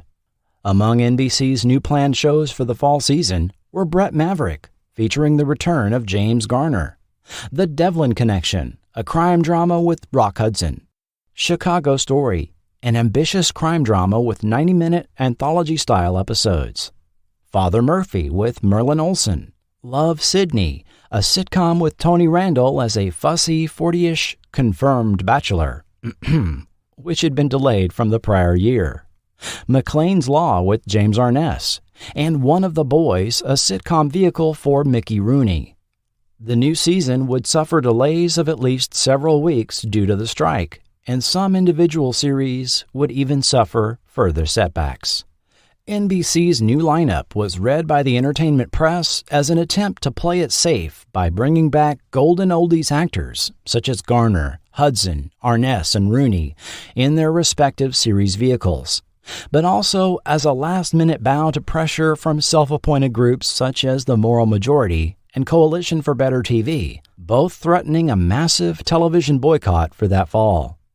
With the exception of Brett Maverick, the shows being developed for the veteran actors only had working titles at the time. Father Murphy, a Michael Landon-produced period family drama which could be seen as a spiritual successor to the aging Little House on the Prairie, especially seemed like an attempt to appease the morality watchdog groups and counterbalance the problematic Love, Sidney. With the Tony Randall series becoming a political hot potato already on the moral majority hit list, NBC began downplaying the fact that the character was a closeted gay man, with Randall saying it was the sort of show that conservative, family-oriented viewers ought to love. We'll have no car crashes, no stabbings or shootings, no fistfights, no TNA, and we won't have any stupid jokes that people ought to be ashamed of. Fred Silverman is reported to have quipped, "Even Jerry Falwell will think it's terrific." But the early marketing and positioning of what became Matthew Starr may also have been influenced by the need for NBC to include family programming for its 1981 fall lineup. In addition to NBC's 9 other new shows, the now retitled Star Prince was announced for the 7 p.m. 6 Central Sunday night time slot as a fantasy adventure series aimed at youngsters. This was the first of several name changes that would plague the series throughout development. The intended time slot is of note, as this would heavily influence the types of stories the series would be allowed to tell. A time slot previously held by Disney's Wonderful World and Here's Boomer, the 6 Central hour on Sunday was required by the FCC to be programmed with news, public interest, or children's programming that held educational value. This had previously caused numerous production issues for Galactica 1980, the prior year.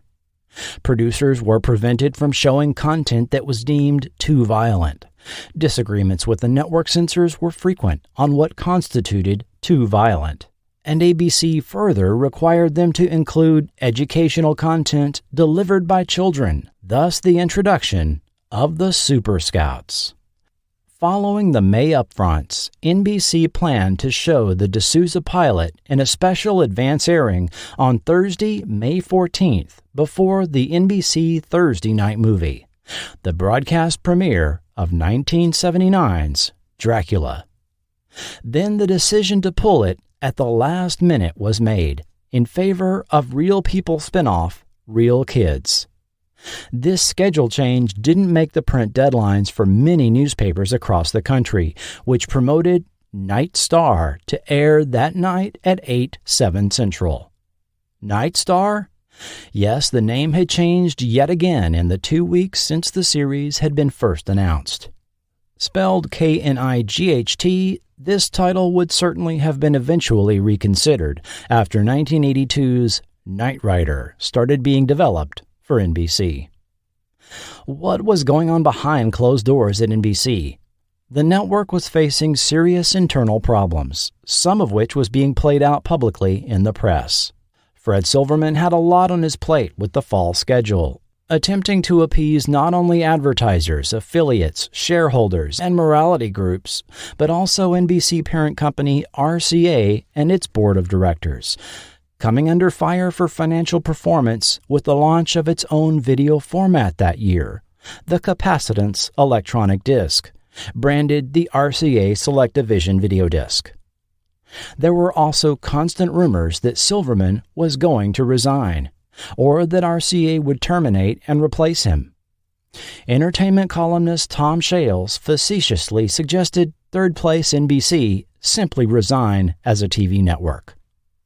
But on June 30th, Fred Silverman did indeed resign as NBC president and was replaced by Grant Tinker. Unknown to the public, also in the month of June, there were developments with Night Star, now being called The Powers of David Starr. The series pilot that had been screened for the press was getting mixed reviews. Dick Kleiner called it a good show, while later Lee Winfrey said it was a crude production, performed at only a slightly higher level than a Saturday morning cartoon show. Rough.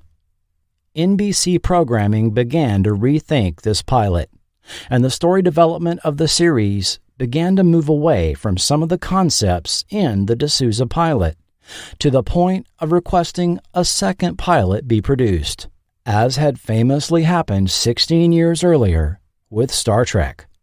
Stephen D'Souza. I thought the first pilot was what the character was all about. I thought it was a very good episode, but then the network wanted to fine-tune things. Of course, writing a new pilot or series episodes would have to wait, as the industry was still in the middle of a writer's strike. While the show we saw would carry the credit created by Steven D'Souza, he is not credited with any further work on the series.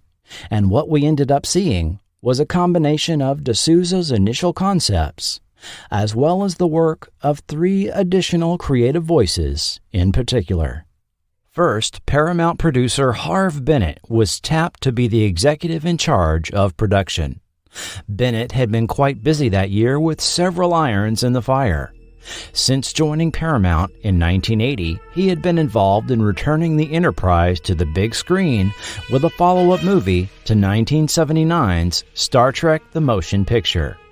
With Star Trek II in pre-production in 1981, he had been busy working with writer Jack Swords to develop Bennett's early story into a filmable script, then notably attempting to get Leonard Nimoy signed on to return as Spock for said story. Bennett was also busy enlisting Ingrid Bergman for the lead role in the biopic of former Israeli Prime Minister Golda Meir in the telefilm A Woman Called Golda. He was also in charge of the development of a little-seen return of the classic 1950s panel show Quiz Kids, slated for that fall. In the early 1940s, before television was a commercial success, Bennett had appeared as a regular contestant, as a boy, on the original Quiz Kids radio program. CBS Cable broadcast a short run of Quiz Kids in the fall of 1981, hosted by Norman Lear. Bennett would be involved with what became the Matthew Star series on the condition that writer-producer Alan Balter would come on board as his supervising producer. Alan Balter, who had begun his entertainment industry career in the mailroom at 20th Century Fox, had been one of the 6 bright young men of Leslie Stevens' Daystar production company. As the head of publicity, he was involved in both Stony Burke and The Outer Limits, credited with penning 2 episodes of that classic series. Balter formed a writing partnership with William Woodfield in 1964, and the pair wrote episodes of Irwin Allen's Voyage to the Bottom of the Sea, Lost in Space, and The Time Tunnel. An interesting side note, Voyage to the Bottom of the Sea episode The Monster's Web features a character named Bill Balter, a conglomeration of the names of the writing team, a rare inside joke on an Irwin Allen show. This must have gone unnoticed by Allen, who hated in-jokes on his programs. When they turned in an early script for Mission Impossible, they were hired as script consultants for that series. Woodfield's background in stage magic and sleight of hand served them well, writing the elaborate operations the IMF became known for. Balter and Woodfield were also tasked to write an episode of Star Trek during its first season, but their story assignment was abruptly canceled. They did write and produce the 1971 ABC movie pilot Earth 2, which did not get picked up for series. Their partnership seemed to come to an end after writing on CBS's short-lived attempt to adapt blaxploitation film Shaft to the small screen in 1973. After a falling out with Woodfield and now alone, Balter was offered the supervising producer role on the second season of Space 1999, but turned it down. Or perhaps it was Balter that got turned down, after his suggestion to fire series leads Martin Landau and Barbara Bain.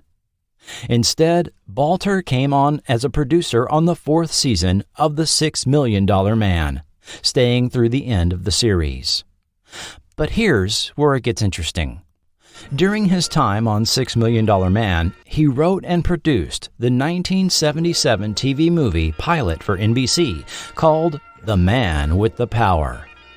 In that telefilm, 28-year-old science teacher Eric Smith discovers he not only has the powers of telekinesis, but that his father was an extraterrestrial sent to Earth on a mission some 30 years earlier and had a child with a human woman. Under the guidance of federal agent and family friend Walter Bloom, Eric learns to control and develop his powers and is eventually assigned to protect an Indian princess on a state visit to America. The TV movie starred Tim O'Connor, Vic Morrow, Persis Khambatta making her debut on U.S. television, John Delancey in one of his first acting roles, and virtually unknown Texas actor Bob Neal in the lead role. You might note this telefilm shares a title with the fourth episode of The Outer Limits, in which a mild-mannered college professor gains the power of telekinesis following a brain operation, to the chagrin of his domineering wife. And of course, plot, thematic elements, as well as the rules by which Eric's telekinesis powers worked would later show up in Matthew Starr in just a few years. Closing out the 1970s, Balter worked as executive producer on the two Captain America TV movies for Universal and CBS. Although well-received, and crossover events were said to be in the works with characters from CBS's other superhero series, The Incredible Hulk, The Amazing Spider-Man, and even other proposed heroes like Submariner. Development of any further Captain America movies or potential series were dropped. Why? Although the idea has been put forth that CBS was reluctant to develop any further comic book-related properties out of fear of being typecast as the superhero network, something even related in the early days of this podcast, my 2019 conversation with star Reb Brown revealed a different reason. During our informal conversation at a public appearance, he related that the license fee Marvel wanted to continue using the Captain America character jumped from a reasonable 4 figures to an incredible $50,000 per appearance. By contrast, the fee paid for the use of the Hulk character on his series was $2,500 per episode. This made any possible series for Captain America prohibitively expensive. And that is the reason we never saw the character again on CBS. After producing an early 1980 ABC TV movie, Alan Balter, having a known heart condition, left the stress of Hollywood and retired to Australia with his family. This brings us back to the summer of 1981, when Harve Bennett recruited Balter to return to L.A. to help develop Matthew Starr, write a revised pilot script, and serve as supervising producer of the series, now titled The Powers of David Starr. At the end of June, Lou Gossett Jr. was signed to the series in a recasting of the Max character, played by Gerald S. O'Loughlin in the D'Souza pilot. Gossett was an Emmy Award-winning actor for 1977's Roots, had been the lead in the extremely short-lived 1979 ABC medical drama The Lazarus Syndrome, and had just been seen on ABC's biopic Don't Look Back, the story of Leroy Satchel Paige. He also had just finished filming on the Paramount film An Officer and a Gentleman in Port Townsend, Washington, which would be released the following summer. Notably, however, Gossett had worked previously with Harve Bennett on episodes of The Mod Squad starting in 1968. With the writer's strike entering its final days in July, Peter Barton gave an interview with Starlog magazine, which gives us insight as to the series concepts being developed at the time, even though the second pilot nor a single series script had yet been written. The program is based on a Superman-type story. My guardian, Max, and I come from another planet that is being consumed in a violent civil war. Since my parents are the king and queen of this world, they pack me off to Earth to grow up and return someday and help end their fight against the enemy forces. I don't want to put it into any one category because it's going to be exploring all directions. It's really a wide spectrum of fantasy, adventure, science fiction, drama. It's a mixture of them all together, just like life. Since Matthew Starr is in the 7 to 8 p.m. slot on Sundays, there's going to be some educational points in the shows, but they will be stated in such a way that everyone from the youngest child to the adults will get their own degree of understanding. Matthew and Max will be hooked into the Pentagon, where we'll be helping each other out on different projects. A lot will revolve on their study of UFOs. I'll be meeting up with the passengers of some of these ships in the form of other refugees from my home planet. Some of them will be on my side and sympathetic to the cause, while others will try to destroy me.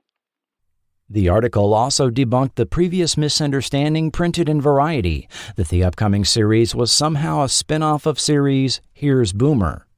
Confirmed NBC's plan to completely scrap the D'Souza pilot and start over, the involvement of Paramount's Harve Bennett, and the planned premiere date of December 6th, all details which had yet to be released to the public, although this issue would not hit newsstands until October. The Writers Guild of America strike ended on July 12th, and rewriting the pilot could officially begin, with this task undertaken by supervising producer Alan Balter. A few elements of the concept were reworked, and Lou Gossett would not simply replace O'Loughlin as Max, but now play a new character called Walter Shepard, a nod to the Walter Bloom character played by Tim O'Connor in Balter's The Man with the Power.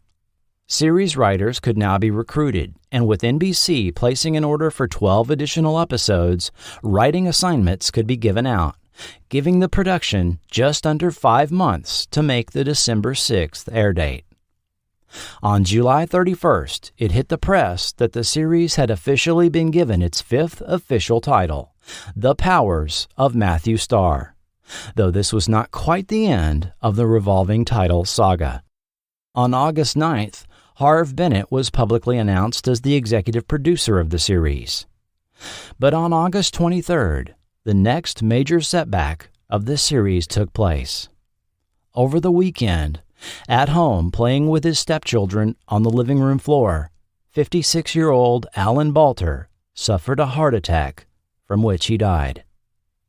Behind the scenes, Bennett brought in Robert Earl, a writer with nearly 70 hours of television under his belt, to not only finish writing the new pilot, but also replace Balter as supervising producer.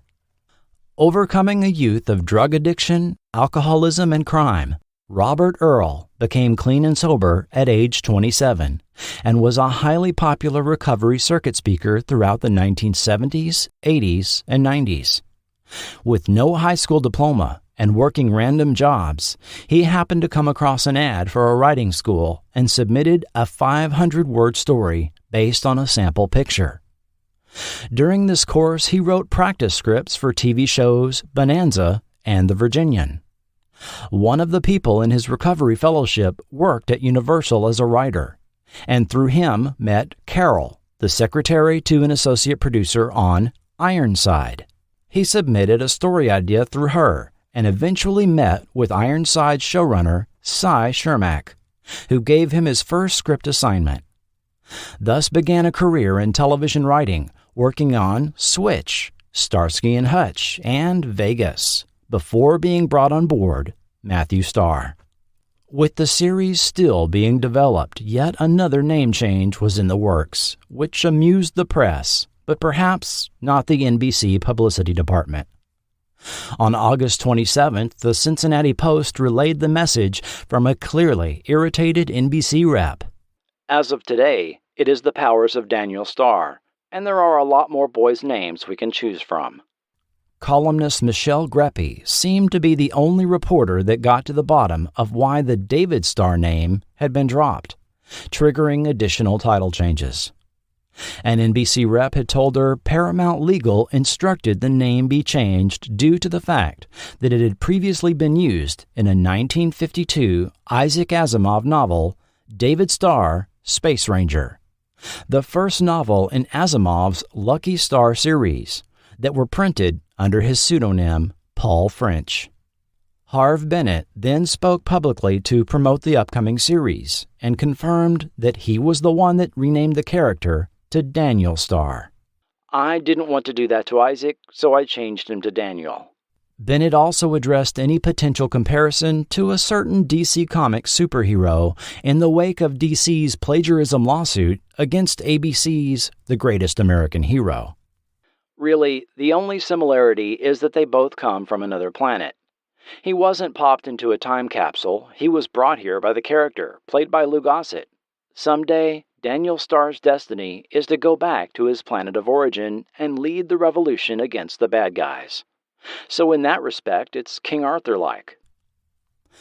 Bennett's comments are doubly ironic, considering D'Souza had modeled the character after a teenage representation of Superman, as he revealed some 15 years later, as previously mentioned, and Barton's comments that would hit just a few weeks later in Starlog, and also considering another fall series we'll discuss in a minute. Daniel Starr didn't stick around for more than a couple of weeks before the title was changed back to The Powers of Matthew Starr, this time for good. However, the multiple series titles took time to work their way through the press, with this resulting in the oddity of the series being announced under two different names in TV Guide. In the 1981 fall preview issue, the Canadian TV Guide issues announced it as The Powers of Daniel Starr, with a full-page photo and paragraph, whereas U.S. versions gave the series only half a page under the correct title, The Powers of Matthew Starr. To add to the confusion, the actual write-up in the Canadian issues correctly referenced Matthew Starr, meaning they did get the memo of the latest name change, but failed to update the header at the top of the page. With a new supervising producer in place, development of the series continued. The 3-month-long writer's strike had of course delayed not only Matthew Starr, but the fall TV season altogether for the second year in a row. Just like the actor's strike the prior year, covered in Forgotten TV episode 46 on Flow, most returning shows came back in October, while new ones were delayed until November or later. While waiting for new fall TV, viewers could head to the local theater to catch Mommy Dearest, the John Belushi comedy Continental Divide, or see Peter Barton and Linda Blair in Hell Night, all newly released. However, for NBC, it wasn't as simple as a couple-month delay. While their new fall slogan claimed their pride was showing, and 5 of their new series made it to air with the expected 2-month delay, many of their series suffered from a host of production problems. David Brinkley resigned from NBC News after a 38-year career, throwing a wrench into NBC Magazine, a primetime news series it could schedule during the wait for the return of the scripted shows. Contract negotiations resulted in both Eric Estrada and Gary Coleman missing from episodes of Chips and Different Strokes. James Garner was injured falling off a mechanical horse during filming, delaying Brett Maverick another 4 weeks. A few episodes into production, 55-year-old Rock Hudson needed sudden open heart surgery, pushing The Devlin Connection to the following year.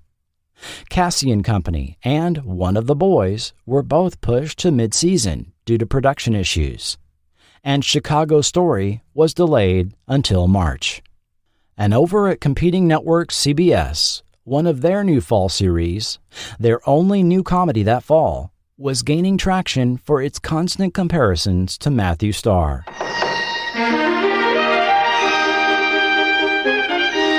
Working in a garage is not exactly Camelot, but it's where I met Zach. I'm a wizard who works alone. Not anymore. Now they tell me I need an apprentice. And he's it. The Merlin? You have to be over 1,600 years old. Well, I do 30 push-ups a day and I don't eat fried food. Did you part the Red Sea? Oh, I'm good, but I'm not that good. Mr. Merlin was a fantasy sitcom starring character actor Bernard Hughes in the lead role as Max Merlin. Yes, the Merlin of King Arthur legend, now running a garage in modern-day San Francisco. Alongside Hughes was fresh-faced 23-year-old playing 15, Clark Brandon, as new apprentice Zach, Episodes would deal with Max Merlin educating young Zachary on how to use the powers of wizardry. The at least superficial similarities to Matthew Starr were not missed by the entertainment press, who were all too quick to point them out early in the summer, as well as the fact that both lead actors were young teen idol types with dark feathered hair who looked so alike it might lead to viewer confusion. Mr. Merlin was created by Larry Tucker and Larry Rosen, who had brought to the TV screen Bob and Carol and Ted and Alice in 1973. They came up with the Mr. Merlin series concept the prior summer of 1980 and managed to sell the pilot and subsequent series to CBS without the backing of a major studio. Stories were cute and clever, and the show did well enough that CBS ordered a full season, but not well enough to get picked up for a second year. Several TV critics who had screened both preferred Mr. Merlin's pilot over the D'Souza pilot of Matthew Starr, and noted Merlin had superior special effects. TV columnists also pointed out both mentors were named Max, and the name was overused that TV season, which may have influenced the renaming of the character now to be played by Lou Gossett. On October 13th, the first script for the Matthew Starr series, Fugitives, was turned in by Judy Burns, and filming could finally begin. Barely a week and a half later, NBC conceded the show would not make the planned December 6th air date. Publicly blaming the delay on a variety of factors, Entertainment Division head Brandon Tartikoff admitted, "A key cause was the death of Alan Balter, the supervising producer. Also, the very sophisticated special effects required for each episode to illustrate the powers of Matthew Starr need complicated procedures and lots of time." The premiere was now pushed to the mid-season date of January 3rd. What this announcement didn't reveal was that the script for the new pilot was still being rewritten by Robert Earl, with it not being finished until November. Thus, 3 other episodes were being filmed first: Fugitives, Winning, and Experiment. But even if these episodes could be readied to air in time, they still had no pilot episode ready. The new series pilot, Jackal, finally went into production the second week of November. Meanwhile, Star Trek II, The Vengeance of Khan, began filming under director Nicholas Meyer over on Paramount's Stage 9, although the film would receive a retitling the following summer. All previous production delays paled in comparison to what happened on the night of November 12, 1981.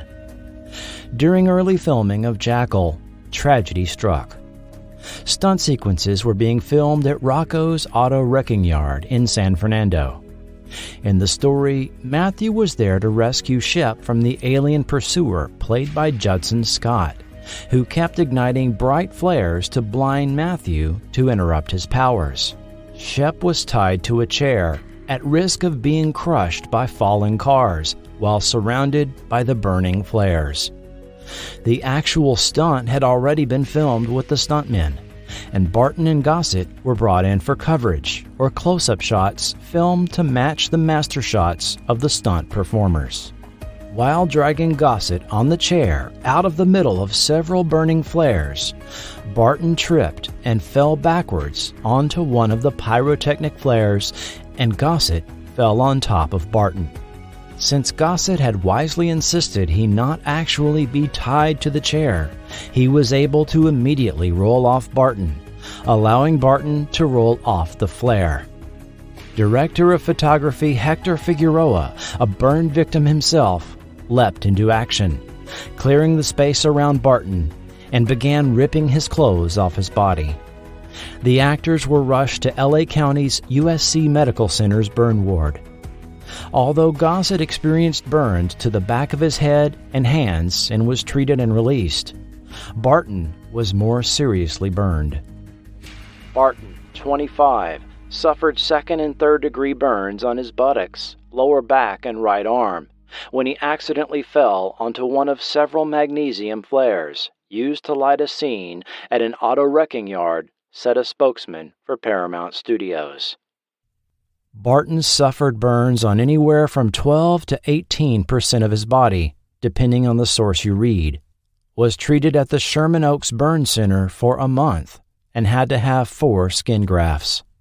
Even after being released, his injuries still were healing, and he wore pressure bandages into the following summer and retained permanent burn scars on his buttocks. During his hospital stay, members of the Matthew Star crew would visit, including executive producer Harve Bennett, which Barton commented on in the November 1982 issue of Starlog. He used to come up and visit me, and we wouldn't talk about the show. We'd just talk about our lives, and that's when I felt really close to Harve. When I got out, Star Trek II was still shooting, and I hardly saw him. The shot where Barton fell incredibly appears to have been used in the episode. The pyrotechnics used in the scene were magnesium flares, which burn very brightly at a hot temperature and will even burn underwater. Thus, water will not put out a magnesium fire, and sand or a dry fire-extinguishing agent must be used. Magnesium flares were used in World War II, dropped from airplanes to illuminate bombing targets at night, and are used for defensive countermeasures as they will briefly burn hotter than the exhaust of an aircraft and distract heat-seeking weapons. The accident completely shut down production for 4 months. With any hope of making it to air that season now gone, the series was postponed until the 1982 fall TV season. In July 1982, just 8 months after the Matthew Star accident, the infamous helicopter crash on the set of Twilight Zone the movie took place, which killed actor Vic Morrow, 7-year-old Michael Den Le, and 6-year-old Renee Shin Yi Chin in a horrific stunt gone wrong. Whatever you may have heard about this case, the truth is far worse should you look into it. Then in August 1983, 10 crew members of ABC's The Fall Guy were injured when a runaway stunt car barreled into them in a stunt mishap. The crew had been working in the very same filming location at Indian Dunes Park, where the Twilight Zone helicopter tragedy took place 13 months earlier. These accidents brought new attention to the issue of the safety of actors and stunt performers on film sets, particularly those for television productions, where the scheduling is far tighter than on a feature film. Unlike films of the era, which typically had a shooting length of anywhere from 60 to 90 days, in addition to months of pre- and post-production, a weekly TV series might be shot in as little as a week, on a script finished only days earlier. At a 1983 symposium of the Directors Guild of America, Matthew Star unit production manager Blair Gilbert, who I will note was not the UPM on Jackal, who had also worked on Charlie's Angels and Heart to Heart, commented on the shooting schedules he experienced working on various television productions. What a nightmare for a director and a stunt coordinator to have to walk into a show and work on stunts with a coordinator who has had only 3 days to prepare. Then there's the usual last-minute casting of actors, meaning the stunt coordinator doesn't know who many of his stunt people will be until the last minute, because he has to match his people to the actors. It's not right, and it's dangerous. While I never found any mention of an investigation or legal proceedings regarding the Matthew Star accident, both Barton and episode director Ron Satloff have spoken regarding it. Satloff, veteran TV director of The Amazing Spider-Man, Salvage One, and Quincy M.E., recounted the incident for the 1996 Philip Garcia book, science fiction television series. Peter was a young actor who was always trying to do something extra. That's why he got burned. He was trying to do more than he was asked to do, and that cost him. What Peter was instructed to do was come in and get to the chair and say dialogue. It was just a close-up. He didn't have to repeat any of the moves because the stunt had already been done. Basically, he just steps into the shot, says a few words to Lou, and starts making motions of moving the chair back, from which we'd cut to the stuntman doing all that. Instead of that, he leaned the chair back and he actually dragged it past the circle of flares. He tripped. He fell on one of the flares. Additionally, Barton recalled in a 1982 interview, "I ran in like it was life and death, trying to get really involved. On the one hand, the director was supposed to say cut, and he didn't. But I was supposed to stop anyway, and I didn't." Following Barton's 4 months of recovery, filming resumed for Jackal on March 9, 1982, as more than half of the episodes still needed to be completed. Barton points out that not only can you see a difference in his physical appearance and hair length in scenes from that episode shot before the accident versus after, he also seemed to visibly age. "The event shifted me. Before the accident, I was 25 playing 16-year-olds. After the accident, I seemed weathered." With production now resumed to complete the initial episode order, the show faced yet another challenge to deal with. Lou Gossett Jr. was committed to the film Jaws 3 in Florida, with that production having started principal photography on March 1st. When Matthew Starr resumed filming on March 9th, the actor started filming the two productions on alternate days, as he told Jet magazine. "They would let me off 10 o'clock at night in Florida. I'd get on a plane and come to Los Angeles, and they would pick me up 5:30 in the morning. I'd do my series for 10 hours. Then I'd come home, sleep for 3 hours, and go back to Florida." 9 days following the resumption of filming for Matthew Starr, and 2.5 weeks into Jaws 3 filming, sheriff's deputies showed up the night of March 18th at the Malibu home Gossett shared with his girlfriend, Honey Ruffner, and their respective children, with a warrant resulting from allegations the couple had provided cocaine to their youngsters. He and Ruffner were arrested after less than a gram of cocaine was found in the home. Gossett was placed on bail and returned to work the following morning for filming, but obviously had to deal with the legal fallout from the arrest, as well as having his 7-year-old son in foster care for 5 weeks while the charges worked their way through the court system. While the couple did have to face felony possession charges, no evidence of child endangerment was ever found, and no charges relating to that were made. The claims of child endangerment turned out to have originated with Gossett's ex-wife. The possession charges were dismissed on the stipulation Gossett complete a 1-year drug program. Production on the remaining 8 Matthew Starr episodes continued until filming wrapped in late May 1982 without any further reported incident. The series was now slated to premiere during the 1982 fall season, along with 2 other series that would undoubtedly share much of the same audience: Knight Rider and Voyagers. With the fall slogan, "Just Watch Us Now," the new fall shows began to be promoted. The original intended time slot of Sunday at 7/6 Central was dropped in favor of Fridays at 8/7 Central as the lead-in to new series Knight Rider, opposite CBS's popular The Dukes of Hazzard and sitcoms on ABC. Matthew Starr was NBC's first new show to air that fall. The opening segment used for the first half of the series showed large spacecraft closing in and firing on the planet Quadras, accompanied by expository voiceover by Lou Gossett in character as Shep, establishing that an unnamed intergalactic armada conquered the planet, escaping with the Crown Prince, known on Earth as Matthew Starr, in a craft to the nearest planet.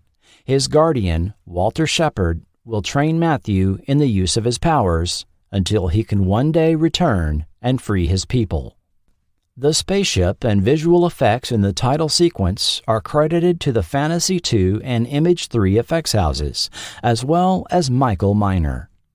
Fantasy II Film Effects was founded by effects master Gene Warren Jr., and their work would be seen on Gremlins, The Terminator, Aliens, Flight of the Navigator, and a seemingly endless list of films, down to the present, often working with filmmaker James Cameron. Warren Jr. was the son of Gene Warren Sr., also an accomplished effects designer who had worked on George Pal's The Time Machine. Warren Jr. left us in 2019 and passed the family business on to his son, Gene Warren III, who continues working in the family business today. Michael Miner was an illustrator and art director who had worked on the original Star Trek, designing the Tholian and Melkoshian alien races, as well as the Tholian web used in the episode of the same name. His designs for a revised bridge, transporter room, engineering, and crew quarters influenced what we saw on the refit of the USS Enterprise in Star Trek The Motion Picture and later productions. Other credits included the Saturday morning romp The Lost Saucer, the miniseries The Winds of War, and 1983's Space Hunter Adventures in the Forbidden Zone. Miner died far too early in 1987 at age 46. Originally, producers tapped the legendary team of Mike Post and Pete Carpenter to compose music for Matthew Starr. That season, their music could be heard on Magnum P.I., Tales of the Gold Monkey, and The Greatest American Hero. The 70s and 80s were full of post-Carpenter themes, often working with producer Stephen J. Cannell. Among the numerous TV themes they had also provided the music for were Captain America and Captain America Death Too Soon, produced by Matthew Starr's Alan Balter. Post and Carpenter scored the music for the second pilot, Jackal, and it was okay, but it clearly wasn't their best work. Jackal notably didn't have an opening theme or segment, and without a main theme to incorporate, there was no audio through line for the episode score. Therefore, the sound was of a more generic 80s show nature, but many of the music cues during scene transitions absolutely had that post-Carpenter sound. However, Post and Carpenter did not end up composing the series theme we heard for the next 11 episodes that accompanied the series opening segment. That theme was composed by Michael Rubini and Denny Yeager, who that same year provided the theme for the CBS daytime drama, Capital. The following year, they contributed original music for Tony Scott's moody and haunting vampire film, The Hunger, a soundtrack that also incorporated music from Schubert, Bach, and Dalib, under musical director Howard Blake. Rubini went on to compose the scores for HBO's The Hitchhiker and Tales from the Crypt, as well as the 1986 Michael Mann film, Manhunter. The opening segment that accompanied the later Bruce Lansbury-produced episodes that removed any expository voiceover had a theme composed and performed by Johnny Harris. The Scottish composer had moved to the States in the early 1970s, working with Paul Anka and Odia Coates on various hit singles. Then in 1978, he landed a gig as musical director for Linda Carter's summer show at Caesar's Palace in Las Vegas. It was Carter who facilitated him being brought in to arrange the third version of the theme of Wonder Woman and compose music for third season episodes, working under producer Bruce Lansbury. Perhaps you remember his jazzy arrangement.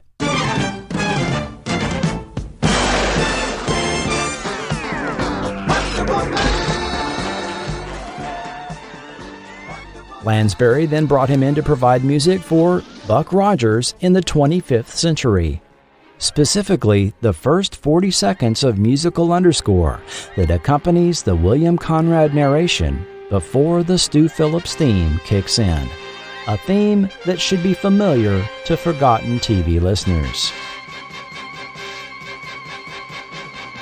For the 1980 Buck Rogers episode Space Rockers, he came up with this ditty.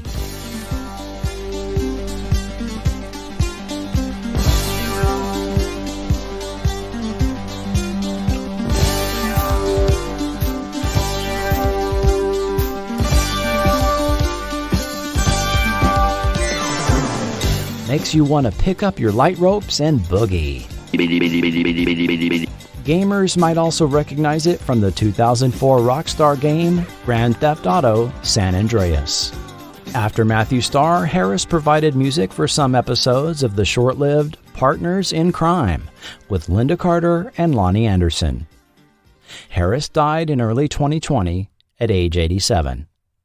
I have to say that of the two, I clearly prefer the Rubini Yeager theme, although I will say the Harris theme lends itself better for musical arrangements during the actual episodes, especially when slowed down. And is it me, or is there a touch of Buck Rogers at the end? Zach Mayo had no business defying the odds, let alone beating them. You ready to quit now, Mayo? Gotta program yourself. You'll make it. How did you slip into this program? You kick me out of here, but I ain't quitting. You'll quit. But first, you have to get past me. Understand? Don't you understand? I love you. Richard Gere, Deborah Winger, An Officer and a Gentleman, rated R. Imagine having time in the palm of your hand. To be able to team up with the greatest heroes and make love to the prettiest heroines. If anybody knows women, it's Bob. To jump in on the action, adventure, and fun. It's all in a day's work. Have the time of your life with Voyagers, Sundays at 7, 6 Central and Mountain on NBC. The directors of Matthew Starr included the aforementioned Ron Satloff, who helmed 4 episodes. Guy Mager, an Egyptian TV director known for Hardcastle and McCormick and Blue Thunder, directed 3. Barry Crane, who had done Wonder Woman, The Fantastic Journey, and Whiz Kids, did 2 episodes. The prolific Leslie H. Martinson, Paul Krasny, Corey Allen, and Vincent McAvity were among the directors of remaining episodes. As previously noted, Leonard Nimoy was tapped for the episode The Triangle, which dealt with Matthew's backstory and Quadrian mythology. This was Nimoy's 3rd directorial effort for television, and he would be tapped next to direct co-star William Shatner on T.J. Hooker. Then, 1984's Star Trek III, The Search for Spock. Nimoy commented on the episode in a newspaper column. I did this Matthew Starr as a favor for Harv Bennett, who's the executive producer of the series. I thought he wanted me because this show is about the Bermuda Triangle mystery that we've covered on In Search Of. Most of the stories in Matthew Starr have dealt with Matthew's troubles in high school, adjusting his powers as an extraterrestrial to daily life. For this episode, they wanted something very specialized from me, a science fiction base. They wanted to explore Matthew's relationship to his home planet. That episode was penned by Richard Christian Matheson and Tom Shalazi, who were among the 11 writers that contributed to the first dozen series episodes. As executive story editors, however, they were responsible for what made it from script to screen more than anyone else, working as liaison between the producers and the writers, evaluating and making any needed changes to scripts. Matheson and Shalazi worked together as story editors on Quincy M.E., Hardcastle and McCormick, and the A-Team during their dozen years as writing partners, and together penned the 1987 film 3 O'Clock High. I reached out to Mr. Shalazi, who commented on his time working with writing partner Matheson on Matthew Starr. My favorite memory was working on one of our originals with a director you may have heard of, Leonard Nimoy. He was very cooperative, and we loved working with him. It was pretty heady stuff for a pair of young writers, and we learned a lot from Leonard, as we did from the executive producer, Harv Bennett. The experience came in handy for us when we landed our subsequent gigs, most especially dealing with the high-profile pressures of working on the A-Team for Stephen J. Cannell. Matthew Starr was a better show than its relatively short life might imply, and it was a pretty good introduction for us to the upper echelon workings of series television. Fans of classic genre television will find Matheson's name familiar. He indeed is the son of the acclaimed Richard Matheson, writer of 16 episodes of The Twilight Zone, the 1954 novel I Am Legend, which has been adapted into 3 feature films, and 1972's The Night Stalker, which inspired the series Kolchak, The Night Stalker. Matheson and Schilazzi have continued to write for print, TV, and film. Schilazzi has written for Sequest, Star Trek Voyager, and The Outer Limits, and today teaches screenwriting at Loyola Marymount University in L.A. Matheson is a prolific fiction writer and is also considered an expert on the occult, working with the UCLA Parapsychology Labs, studying paranormal phenomenon. He was involved in the investigation of the case upon which the 1982 film The Entity was based. The content the writers brought to the original dozen episodes featured Matthew balancing high school and a girlfriend while ditching the infrequent alien armada assassin, all while developing his otherworldly powers with the goal of eventually returning to his home planet as king. It is of note that Matthew's adventures arose out of his regular high school life and interactions instead of structured government assignments, only going on a single government mission in these episodes. Since the series was originally planned for early Sunday evening, some of those educational tidbits required by the FCC made it into episodes, particularly the ones produced early on. Thus, in Winning, we learned about light refraction and Roy G. Biv. In Mother, we heard about the Alvarez hypothesis. And in Fugitives, we have Pam define what EKG and EEG medical tests are. This fizzled out after it was clear the show would not make the 1981 to 82 schedule and would thus likely not be scheduled in this time slot. Although the opening segment declares that enemies constantly come to destroy them, this story element was not overused and we only saw it twice. Thus, the series skirted the fugitive trope. The mythology of Quadris is expanded on. They also largely avoided the girlfriend in danger story element, so typical of superhero storytelling. Still, Amy Steele's Pam seemed reminiscent of Lana Lang, the girl that lived next door to the Kents in the original Superboy comics in the 1950s. Lana was always suspicious of Clark always disappearing at the oddest times. Likewise, the mysteries around Matthew's past never add up for Pam, and she looked forward to the promised explanations that never came. Filming for these first dozen episodes was done mostly on location in La Mirada, California. Located about 25 miles from Paramount Studios, La Mirada, which means the look in Spanish, is a town sandwiched between Anaheim and Los Angeles proper, with a population of 40,000 at the time of production. La Mirada was founded by mapmaker Andrew McNally of the Rand McNally Company and son-in-law Edwin Neff in the late 19th century, when parcels of his ranch were sold off. Envisioned as a colony of country gentlemen, inhabited by both well-to-do Easterners that had made their way west, as well as the man with a few thousand that could put 25% down, the area would be covered in lemon and olive tree groves, providing an industry based on olive oil and citrus fruit distribution. This invited road, railway, and additional infrastructure development. By the time of the 1920s, when the relatively new Hollywood began cranking out films by the hundreds per year, the area began to be used as a filming location. Some of the Andy Gump silent comedies were filmed there, as well as other titles likely lost to time. So when a blue 10-passenger Paramount van pulled up to the recently abandoned local high school in late 1981, it turned into a big deal for La Mirada. The William Neff High School had closed at the end of the 1980-81 school year due to decreasing student enrollments as the area was becoming less residential and more industrialized.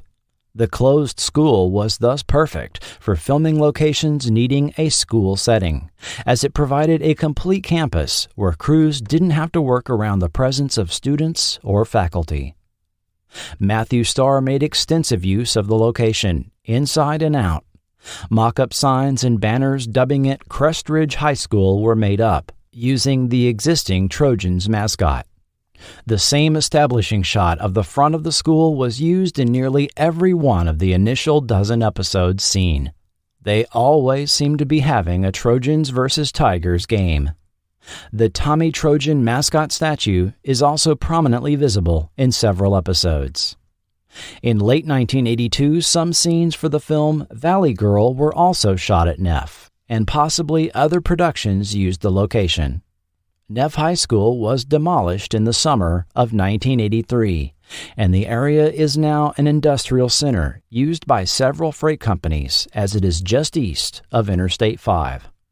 Matthew Starr also did a lot of filming nearby Neff in La Mirada neighborhoods. The house used as Matthew and Shep's residence was easy to find on Google Maps, with the address number being clearly visible on the DVD, as well as the unique wishing well structure seen in the front yard.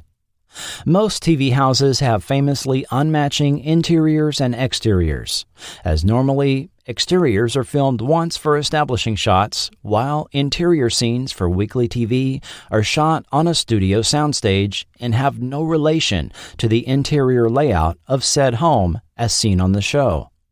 See The Brady Bunch, The Waltons, Happy Days, and so on. However, watching these episodes of Matthew Starr, interiors closely matched up to the exterior of this house on Tricia Lane, and the actors were clearly filmed in front of the house as well as coming and going out the front door. My suspicions that they had filmed interiors on location inside the house were confirmed when I found an account by the members of the Lund and Palace families in the 2013 book Reflections from McNally's Mirror, which contains stories about the history of La Mirada. They relate how that blue Paramount van filled with location scouts parked across the street from the Lund home on Tricia Lane. Explaining they were looking for a home to use as a filming location near the closed Neff High School a half-mile away, they asked if they could tour the property. Location scouts were impressed with the mid-century home's front yard, its large pink mimosa and pepper trees, as well as the spacious backyard. The Palace home directly across the street could be used as a staging and pass-through area, and production trailers could park in the alley behind it. On filming days, a crew of 100 people would show up at 6 a.m. Craft service tables would be set up in the driveway across the street, and the Lund and Palace families could partake in the well-appointed spread of food. Paramount evidently funded this department well, as dinners would frequently include fare like filet mignon and lobster. Lou Gossett, Peter Barton, Amy Steele, and the crew would make themselves at home, and Mrs. Lund always had a pot of coffee brewing for them. The Lund's backyard can be seen in Tom Green's episode Genius, where Matthew plays ping pong with himself using his powers. And according to Alice Pallets, Peter was taught how to play ping pong there in the backyard prior to the scene. Most interior scenes representing Matthew and Shep at home for the first dozen episodes were indeed shot inside the house, and many scenes showing Matthew or other characters driving were filmed on Tricia Lane and adjacent streets in the neighborhood. But what about those later episodes? Being scheduled against the popular Dukes of Hazzard on Fridays, Matthew Starr fought an uphill ratings battle during its initial episode order. The show started off the season ranked 38th for the week, before dropping into the 5 lowest-rated shows for its second outing. It finished 1982 as 67th out of 73 shows on television, with the Duke Boys much higher on that list as number 33. Normally, this is the territory of almost certain cancellation, but keeping Matthew Starr must have been the best available option to NBC, considering the fact that production delays had reduced the number of mid-season replacement possibilities. But along with an order for the 9 remaining episodes of the season, the back 9 in TV lingo, came an NBC directive to reduce the show's budget and retool the story format away from high school stories in favor of that of a more typical 80s action-adventure series. The expense of going out to film on location in La Mirada was an easy budget cut to make. After the first dozen episodes, they didn't film inside the Lund home again, and only the previously filmed exterior continued to be used as an establishing shot. Instead, a soundstage set was dressed, reusing wall decor previously seen in Matthew's bedroom to represent a den or rec room, and all remaining scenes depicting Matthew and Walt at home were now set in this single room. Neff High School was used only once at the beginning of the back 9 episodes and never seen again. More concerning, however, was the significant change in story format for the show. Rather than change the series away from the original core concept, executive producer Harve Bennett evidently opted to leave the series.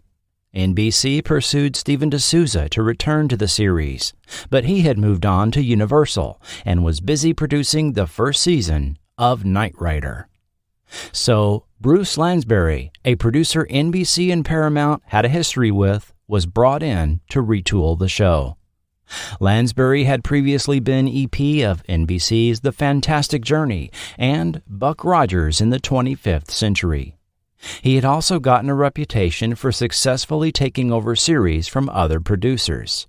In 1966, he took over the reins for The Wild Wild West, when that show's creator unexpectedly died, and ran the series for its remaining seasons. In 1969, he began producing Mission Impossible for Paramount, where he phased out international missions for the IMF team, thus reducing production costs. And in 1977, he became supervising producer for the retooled Wonder Woman for its second and third seasons. Peter Barton commented on the changing producers in the aforementioned Phillips Garcia book. He was brought in to sort of fix it. It was too much. There was too much tension. I loved Danny Wilson, the first producer. I loved Harve Bennett, the second producer. However, Barton stopped short of proclaiming such praise for Lansbury. As part of the major budget cuts, the same soundstage sets would repeatedly be reused across episodes, and lots of motel rooms were seen, as Matthew and Walt would now go out on missions for the government away from home every week. New writers were brought in as Bruce Shelley took over for Matheson and Shalazi as executive story editor, and none of the previous writers were used again.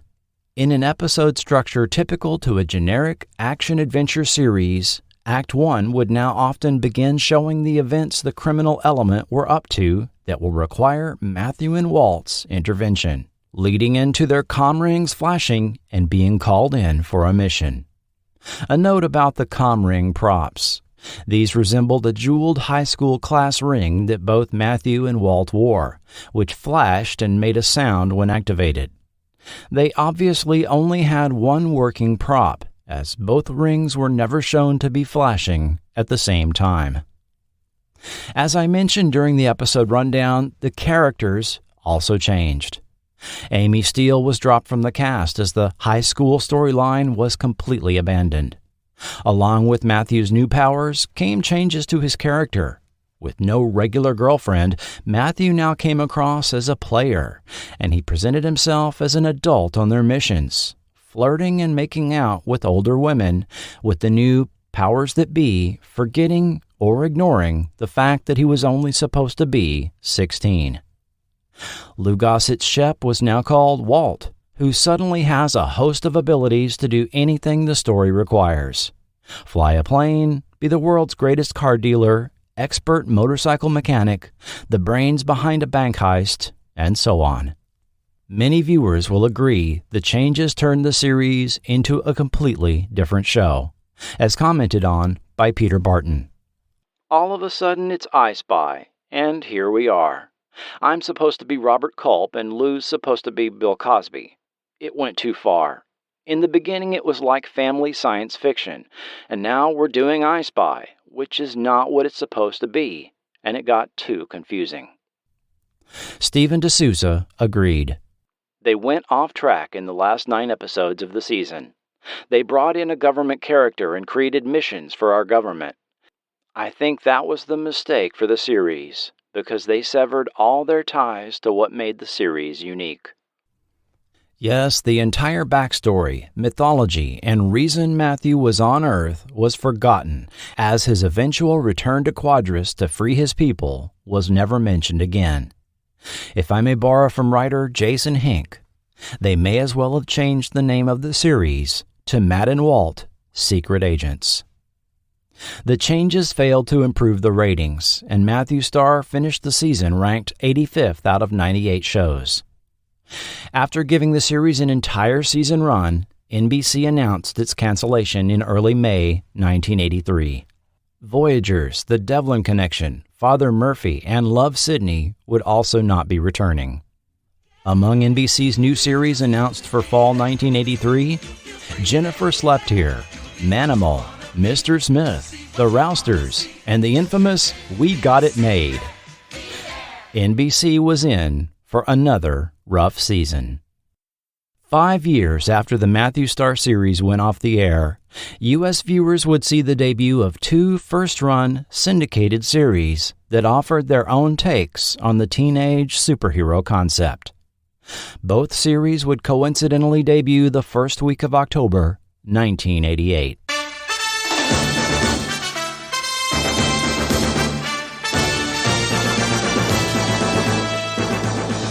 First, DC's primary comic hero would return to weekly television for the first time in 30 years, albeit in a younger form.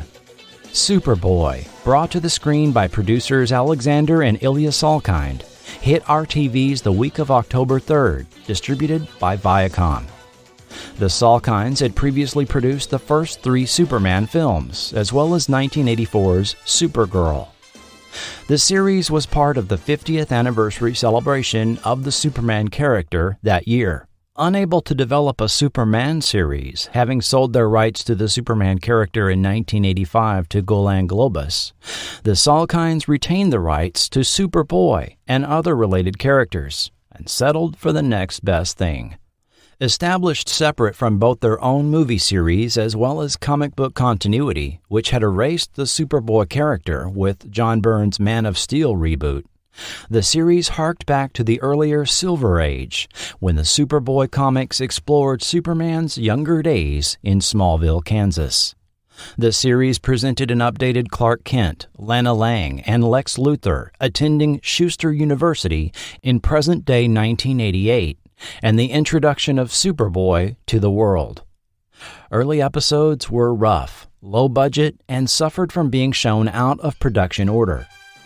When renewed for a second season, John Haymes Newton was replaced with 30-year-old actor Gerard Christopher in the lead role, and Sherman Howard was brought in to play Lex Luthor, a vast improvement over Scott James Wells. Stacey Hyduck portrayed Lana Lang throughout Superboy's 4 seasons. For the 3rd season, most of the behind-the-scenes crew was changed, as was the story format, with Clark and Lois now interning at the Bureau for Extranormal Matters that investigated paranormal and extraterrestrial activities. This interestingly predates The X-Files by 3 years.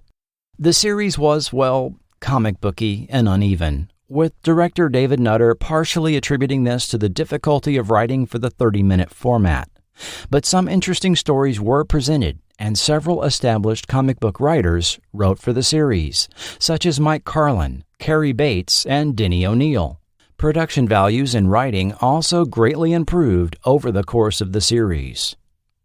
While there seemed to be critics of both Newton and Christopher, Hyduck and Howard are generally praised as the standout acting performances for the show. The series became quite popular, becoming the #1 first-run half-hour in U.S. syndication, seen in 92% of the U.S. However, a legal battle between Viacom, Warner Brothers, and the Salkinds oddly kept the show from being rerun on American television. Superboy showed us what a teenage superhero show looked like, played broadly and including the traditional superhero tropes. This is better than my imagination. This is more than a dream come true. Without the slightest bit of hesitation, I knew what I was meant to do.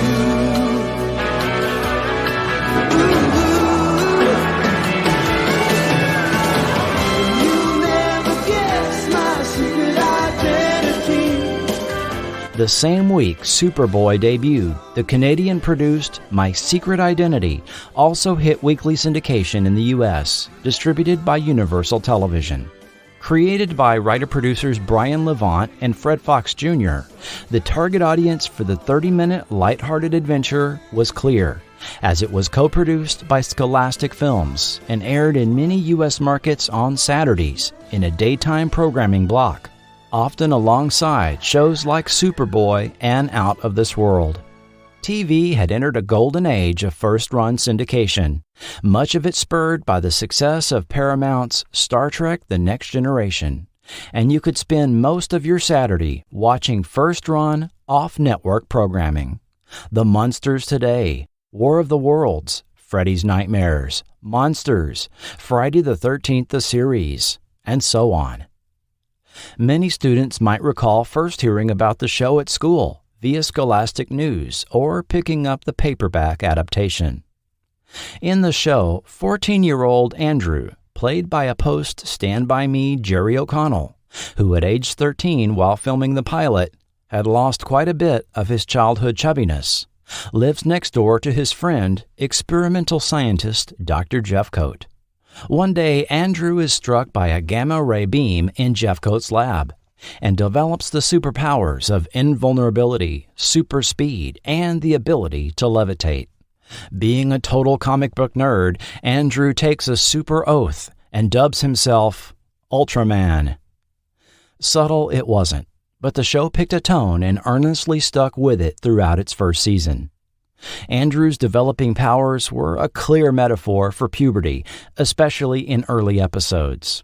Stories dealt with Andrew covertly helping people as the plainly clothed Ultraman while dealing with problems at school and home.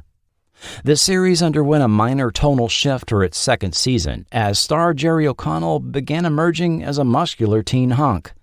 Andrew propelling himself in the air with aerosol cans was dropped, as was the Ultraman moniker, and he stopped hanging around quite so much with Dr. Jeffcoat, as writers introduced a peer for Andrew in the form of teenage friend Kirk. The problems Andrew faced became more typical of those older teens face as he matured. The third season intro emulated a License to Drive type buddy adventure, now sporting a rock and roll theme.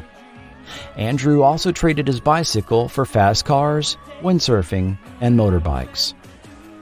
Stephen D'Souza himself drew comparisons between Matthew Starr and My Secret Identity, saying of Matthew Starr, "If the show had dealt with the problems of a superhuman kid fitting in his normal life with periodic danger, excitement, and mystery due to his special nature, the show would have worked.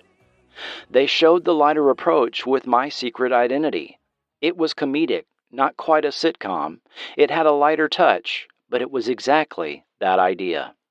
D'Souza might be surprised to learn what spurred the creation of My Secret Identity.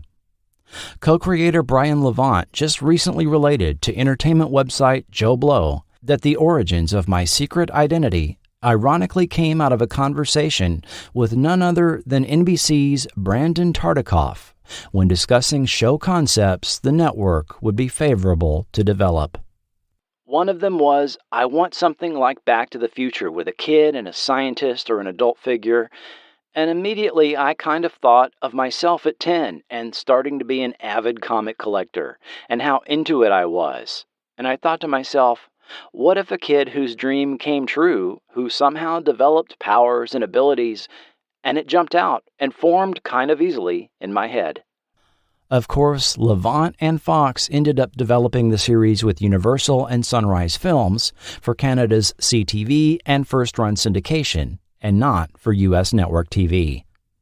My Secret Identity producers allowed the tone of the series to mature along with its lead actor and audience, with the show performing well in syndication, being sold to 35 countries and winning the 1989 International Emmy Award for Outstanding Achievement in Programming for Children and Young People.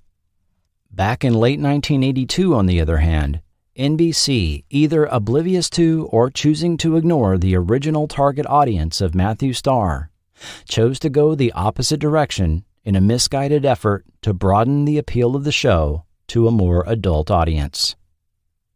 NBC reran The Powers of Matthew Starr during the summer of 1983, and then the series went away.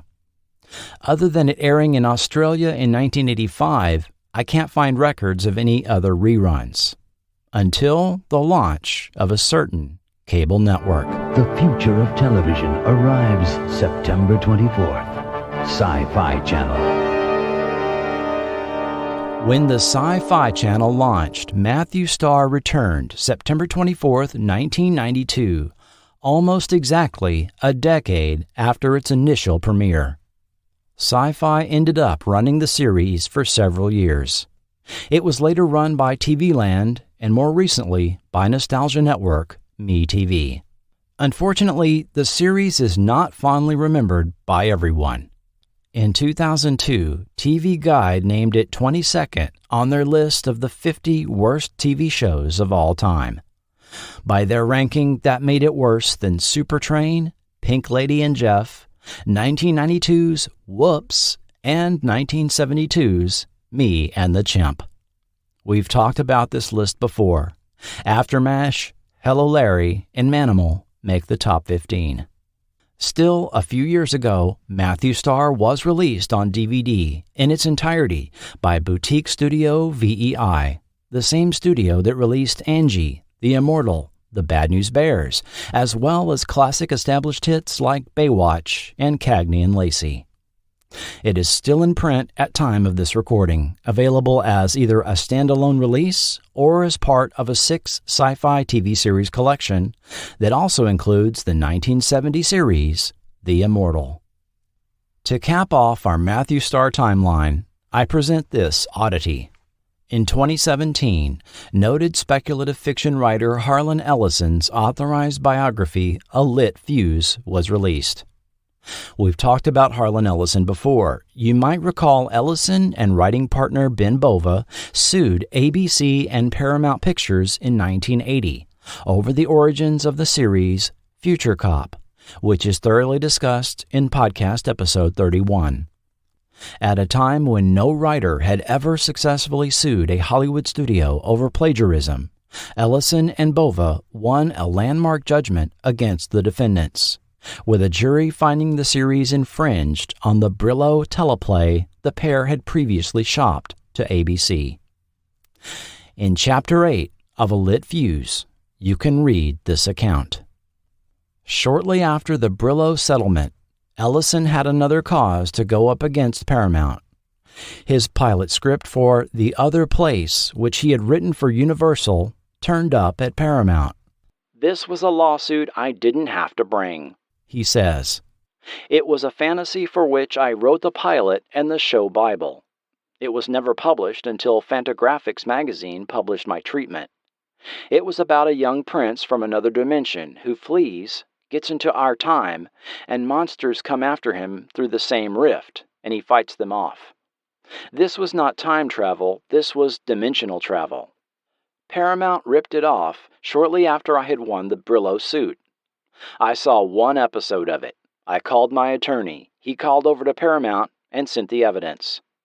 The attorney at Paramount was a sensational guy, John Davies. He called back and said, 'How much do you want?' They settled immediately for a high 5, low 6-figure lawsuit. Never made any noise about it." The series was The Powers of Matthew Starr, created by Stephen E. D'Souza, that ran from 1982 to 1983. End quote. I obtained a copy of The Other Place and can't determine any real similarities between Ellison's busy and complex fantasy story to what we saw on Matthew Starr. Repeated attempts to contact Stephen D'Souza for this podcast were unsuccessful. I'll note this was hardly the end of Harlan Ellison's legal accusations. Ellison asserted that James Cameron's 1984 film The Terminator had been adapted from Soldier, his 1964 episode of The Outer Limits. A credit line now appears on the Terminator films, acknowledging the works of Harlan Ellison. In 2011, he sued the makers of the Andrew Niccol film In Time, seeking an injunction against its release, with the claim it was based on his 1965 short story, Repent, Harlequin, said the TikTok Man. The matter was dropped after Ellison actually screened the film. Ellison even sued an individual for posting some of his stories on a Usenet newsgroup back in 2000, along with AOL for providing access to said newsgroup. The individual settled for $3,600, but the much more legally complex case with AOL drug on for 4 years. Then there was the time Ellison mailed one of his publishers 213 bricks, postage due, followed by a dead gopher he killed in his backyard with a .22. He was a unique individual. Peter Barton, at the height of his Matthew Star popularity, was receiving up to 10,000 fan letters a week. However, he didn't seem to let his TV fame go to his head. He reportedly was frugal with his TV earnings, driving a beater car around L.A., living in a modest one-bedroom apartment, and investing his acting money in T-bills. When the series ended and no work was on the horizon, he considered giving up acting, as he told writer Peter Barton for his book, Crystal Lake Memories. By the end of '83, it had all dried up. That whole experience, I was going up and down, like on a roller coaster. I was on such an incredible high, no drugs, just high, that when I came out the other side, I crashed. That's when I wanted to give up acting, and that's when the final chapter came along. I was like, I really don't want to do Friday the 13th. Eventually, I only did it because of Amy Steele. She talked me into it. And I thought it was really cool because it was the final chapter. In my mind, I thought, oh, I'll be in the last one. That's kind of cool. These things are famous. Little did I know. Yes, Barton returned to the world of horror in 1984's Friday the 13th, the final chapter, which turned out to be far from the final film in that franchise. And he continued working in TV, and in 1988 was cast as Dr. Scott Granger on the CBS daytime drama The Young and the Restless, appearing in nearly 200 episodes in a 5-year story arc. In 1994, he again landed a series lead role in the lighthearted CBS police drama Burke's Law, a revival of the mid-1960s series of the same name, with Barton playing the son of the original police chief, Amos Burke, co-starring alongside Gene Barry. Burke's Law lasted 2 brief seasons. In 1997, he joined the cast of new NBC daytime drama Sunset Beach, which ran for 2 years, and he returned to appear again on The Young and the Restless in 2005. But at some point, the phone just stopped ringing and acting roles dried up. However, in 2012, he had an unexpected development in his life when he received a letter in the mail from an Illinois lawyer that he initially was convinced was a scam. The letter named both he and fellow actor Kevin Brophy, who, recall, had acted with Barton in 1981's Hell Night, as the beneficiaries of the estate of an Illinois man neither actor had ever met. When 71-year-old Ray Folk of Lincoln, Illinois died, his will was discovered to have left $5,000 to the Anti-Cruelty Society of Chicago, an animal welfare charity. But the next line in the will was the one that even left Mr. Folk's executor scratching his head. I give and bequeath all my tangible property to my friends, Kevin M. Brophy of San Fernando, California, and Peter Barton of Valley Stream, Long Island, New York. Folk was a loner with no immediate family who drove a 1960s Ford truck and lived simply on his 167-acre property in a farmhouse with no running water. However, he did have a television, and when he was in his late 30s, had taken a liking to the 1977 ABC series Lucan and its star Kevin Brophy. Lucan was covered on podcast episode 16. Folk was an admirer and lover of his pet dogs as well as wolves. He wrote essays about wolves and kept a collection of pictures and posters of them. A passage in one of his many diaries called wolves the most maligned, least understood animal that shares my same distrust of humanity. Mr. Falk kept a scrapbook of Lucan with TV guide clippings from each original airing, creating his own episode guide along with print ads, newspaper articles, handwritten essays about the show, and a Lucan poster that evidently had been on his wall for some 35 years. The scrapbook had a section dedicated to Kevin Brophy, complete with the autographed photo of the star the production had sent him back in 1979 when he wrote to the actor. Falk's connection to Peter Barton was not initially as evident, but he clearly also felt a connection to Matthew Starr, a series that came on the air the year after his mother's death. Falk, in his early 40s, had written at length about Matthew Starr's powers in his diaries and essays. Peter Barton told Jamie Colby of Fox Business, "I started reading these letters and wow, this guy is talking about astral projecting. He's talking about things that my character did. It's like he was searching and he saw Matthew Starr and he went, oh my God, I think he was a really smart guy who kind of built a cage around himself and couldn't get out."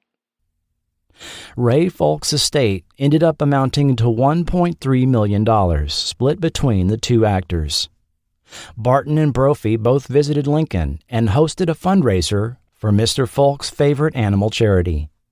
Kevin Brophy, who rarely acted after the mid-'80s, lived a modest life and had become a doorman at the Hotel Bel Air in 1983, a job he kept for 27 years until the hotel closed for remodeling.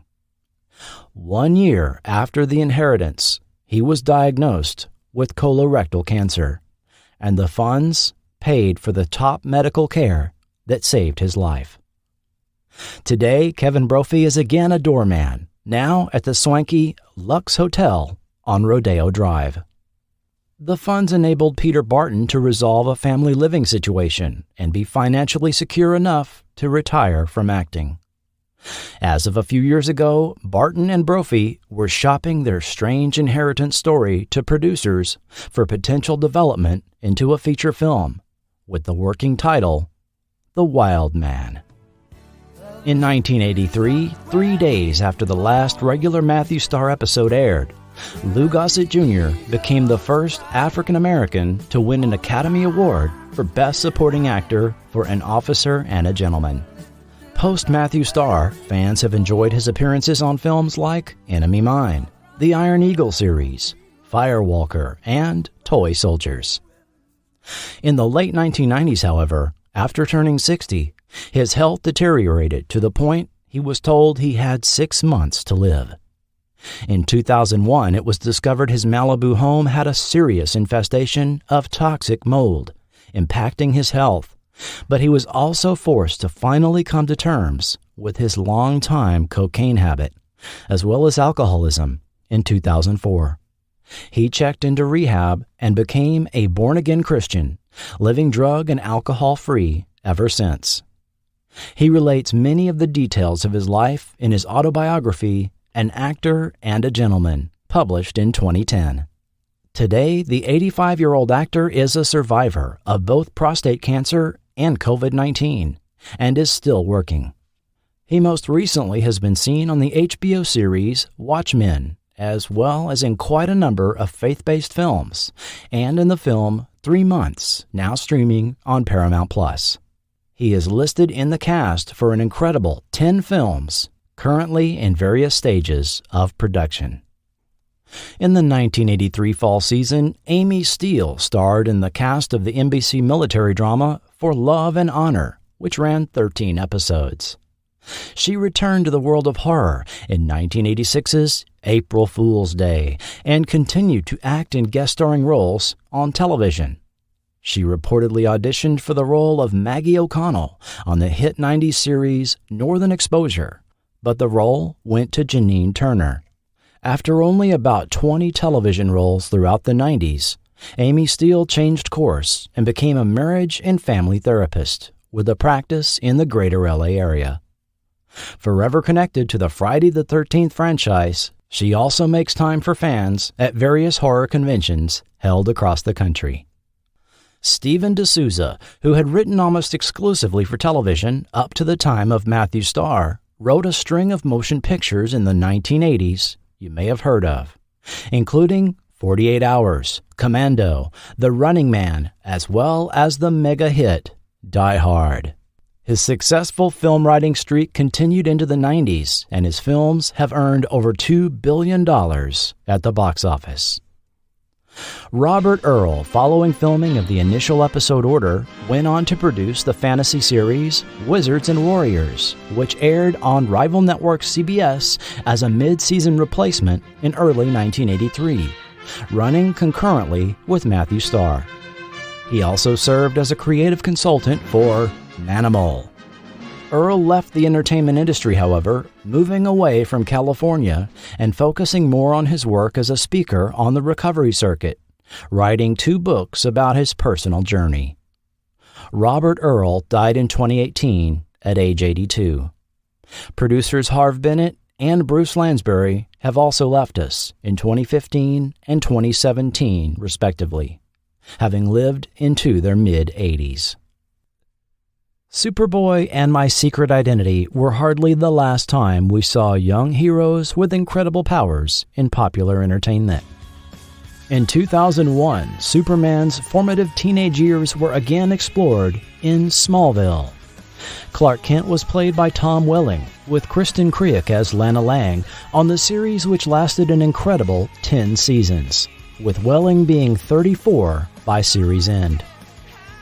While our entertainment has been rife with superheroes in the 21st century, several entertainment properties have also featured teenagers with the power of telekinesis. 2009's Push featured 2 teenage movers hiding from The Division, the agency that tracks and experiments on people with these abilities. In 2011, the Michael Bay-produced I Am Number 4 depicted a teenage alien named John Smith, sent to Earth along with 8 others, collectively called the Guard, to escape an invading force on their home planet. Protected by his guardian Henry, he attends high school and finds a girlfriend, but they must flee from assassins that are killing the Guard in numeric order. Instead of continuing to run, John chooses to stay and fight, using his otherworldly abilities, which include the powers of telekinesis and telepathy. And if you think that sounds quite similar to the premise of Matthew Starr, you're not alone. Quite a number of reviews of both the film and the Pittacus Lore young adult novel it's based on bring up the similarities. Pittacus Lore is a pseudonym of writers Joby Hughes and James Frey, who was also producer of the 2016 series American Gothic. 2012's Chronicle, a found-footage-type film, followed 3 Seattle teen boys coming to grips with their newly found telekinetic powers after coming into contact with a presumably alien artifact. It's all fun and games as their powers increase with use, and without giving away the end, one of them experiences that old Lord Acton standby: power tends to corrupt, and absolute power corrupts absolutely. I will note that this film presents telekinetic abilities pretty much exactly how my junior high friends and I conceived it to work, including giving the user the power of flight. And of course, this list wouldn't be complete without mentioning 11 from Netflix's Stranger Things, now enjoying its 4th season. The powers of Matthew Starr now occupies a place of obscurity, likely relative to your age. With the show reaching its 40th anniversary this fall, people over 50 might recall the show, while most people younger than that age likely don't, unless they were a watcher of the Sci-Fi Channel in its early days. The Powers of Matthew Starr Facebook group, which was of help in the research of this podcast, only has 109 members. Many of the episodes found on YouTube have under 100 views each. Still, it would not shock me to one day hear of an attempt to revive this property. In an age where every media company now evidently has to have a streaming service, everything from Married with Children and Perfect Strangers to Night Court and Quantum Leap are being revived to fill them with content. But a 40-year-old low-rated Friday night show that lasted 1 season? If you think it's impossible, listen to this. Brian Levant and Fred Fox recently met with Jerry O'Connell and his agents regarding the revival of My Secret Identity. O'Connell was favorable to revisit the character, and reportedly the creators are still waiting to hear back from Universal Television. If there have been discussions to bring that back, nothing would surprise me at this point. Something tells me Peter Barton might even make himself available. And perhaps you'd like to see a new incarnation of Matthew Starr. I envision it something like this. Thanks to the sacrifice of his guardian Shep, Matthew Starr as Ehawk returned to the planet Quadris decades ago and freed his people. Now, with Quadris facing mysterious new threats, Matthew Starr and wife Pam train the next generation of royals to protect their planet. Now, where's that phone number for Paramount Television? Next time on Forgotten TV. Deep inside the forest is a door into another land. Here is our life and goal. We are staying. It was the unexpected G-rated 1974 hit film that became a television phenomenon, indelibly inked into worldwide pop culture. Join me as we look at the life and times of Grizzly Adams. That's next time on Forgotten TV. There's a time we'll call our own, living free in harmony and majesty. Take me home, take me home. Did you know you can support Forgotten TV on Patreon or PayPal and get your own podcast feed? Exclusive content is found there, which includes Forgotten TV Supplemental, over 20 podcasts in addition to the ones in the main feed, which include full-length interviews with TV creators, additional documentaries, and my upcoming look at Dr. Albert Burke, a now virtually forgotten Yale academic and prominent television host that pioneered educational television on NBC before PBS even existed. This fascinating show will contain never-before-heard facts about the history of this individual, who had one of the longest-running educational TV shows in syndication before he vanished from the public eye. Won't you join us over on Patreon? The link is found right here in your podcast player. This episode was executive produced by Will Welton, Doc Pinko, and Joshua Driscoll, with producers Julio Capa, Mark Hadley, K.L. Young, Kenny Siegel, Ralph Carasillo, Trevor Pearson, and Ron. And of course, thanks to all who support at the $1 and $2 levels. Forgotten TV is not affiliated with or authorized by NBC, Paramount Television, CBS Television Distribution, BEI Entertainment, or any production company or network involved in the making of any TV show or film mentioned in this podcast. Links to Amazon are affiliate, and as an Amazon associate, Forgotten TV earns royalties from qualifying purchases made. The Powers of Matthew Starr is the copyright and property of Paramount Television, Daniel Wilson Productions, Harv Bennett Productions, Bruce Lansbury Productions, Limited, and possibly additional rights holders. Other series mentioned are the property of their respective copyright holders, and no infringement is intended. Audio clips included are for the purposes of historical context, review, commentary, and criticism only, and are not intended to infringe. All remaining _ music is used under license by Epidemic Sound. If you need music for your podcast or YouTube channel, check out Epidemic Sound. Link in the show notes. This podcast is copyright 2022 Forgotten TV Media. The views and opinions expressed by guests and quoted sources are their own and may not reflect the opinion of Forgotten TV Media, its sponsors, or patrons. This podcast is intended for entertainment purposes only. Information presented is based on a combination of first-hand personal accounts, period news media, books, and selected websites. While reasonable effort has been made to fact-check the information presented, Forgotten TV Media cannot guarantee the accuracy of every detail included and makes no representations or warranties for the content in this podcast and cannot be held liable for errors or omissions. And I'd like to thank the following YouTube channels for making some of those audio clips possible: Sierra Moon 131, Fishman, Soundtrack Search, Alphanumeric, 80s TV Fan, Retro Newfoundland, Robert C. 2009, Rebecca Decker, Where To This Time, Apotheon SAK, Memory Museum, Tharp Devonport, David Gideon, Dan F. 62465, Screen Blaster 13, Migno 65, Batman Robin Superman, WNY_VAD 13, In Time OST, Blood Moon Productions, Sir Robbie Monkton, The Rap Sheet, Muswell, Lee Goldberg, HD Film Tributes, Yellow Token, Antal Andrus, Stranger Things, Movie and Video Game TV Spots. Special thanks to Tom Green, David Karen, Tom Shalazi, Jeffrey Scott, and Bob Neal.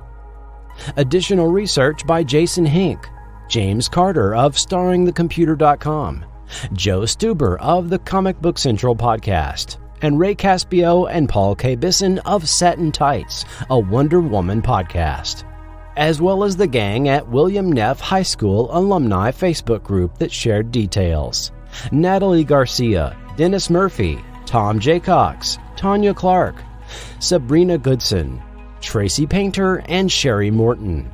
Also thanks to the members at the Powers of Matthew Star Facebook group. Sources of quotes and background information not given directly to Forgotten TV were obtained from the following sources: the books: Science Fiction Television Series 1959 to 1989 by Mark Phillips and Frank Garcia. A Lit Fuse, The Provocative Life of Harlan Ellison by Nat Segaloff. Turning on the Light by Bob Earl. Reflections from McNally's Mirror by Glenn Cantrell, Raymond Fernandez, and Tony Aiello. Articles from the following periodicals: Starlog issues 52 and 64, TV Guide September 12, 1981 issue, Ebony Magazine December 1982 issue, Jet Magazine February 7, 1983 issue, New York Magazine February 1, 1982 issue, and numerous newspaper articles clipped from newspapers.com, as well as content from the following websites: Science Fiction Encyclopedia, Sci-Fi History, Tombs of Kobol, Shock Cinema Magazine, The Astounding Bee Monster Archive, 80s Talk, Branded in the 80s, TV Party, Friday the 13th Films, Christianity Today, The Today Show. Thank you for listening. Be sure and bookmark Forgotten.tv for all content and links to social media sites. I am your writer, producer, and host, Chris Cooling, and this has been Forgotten TV.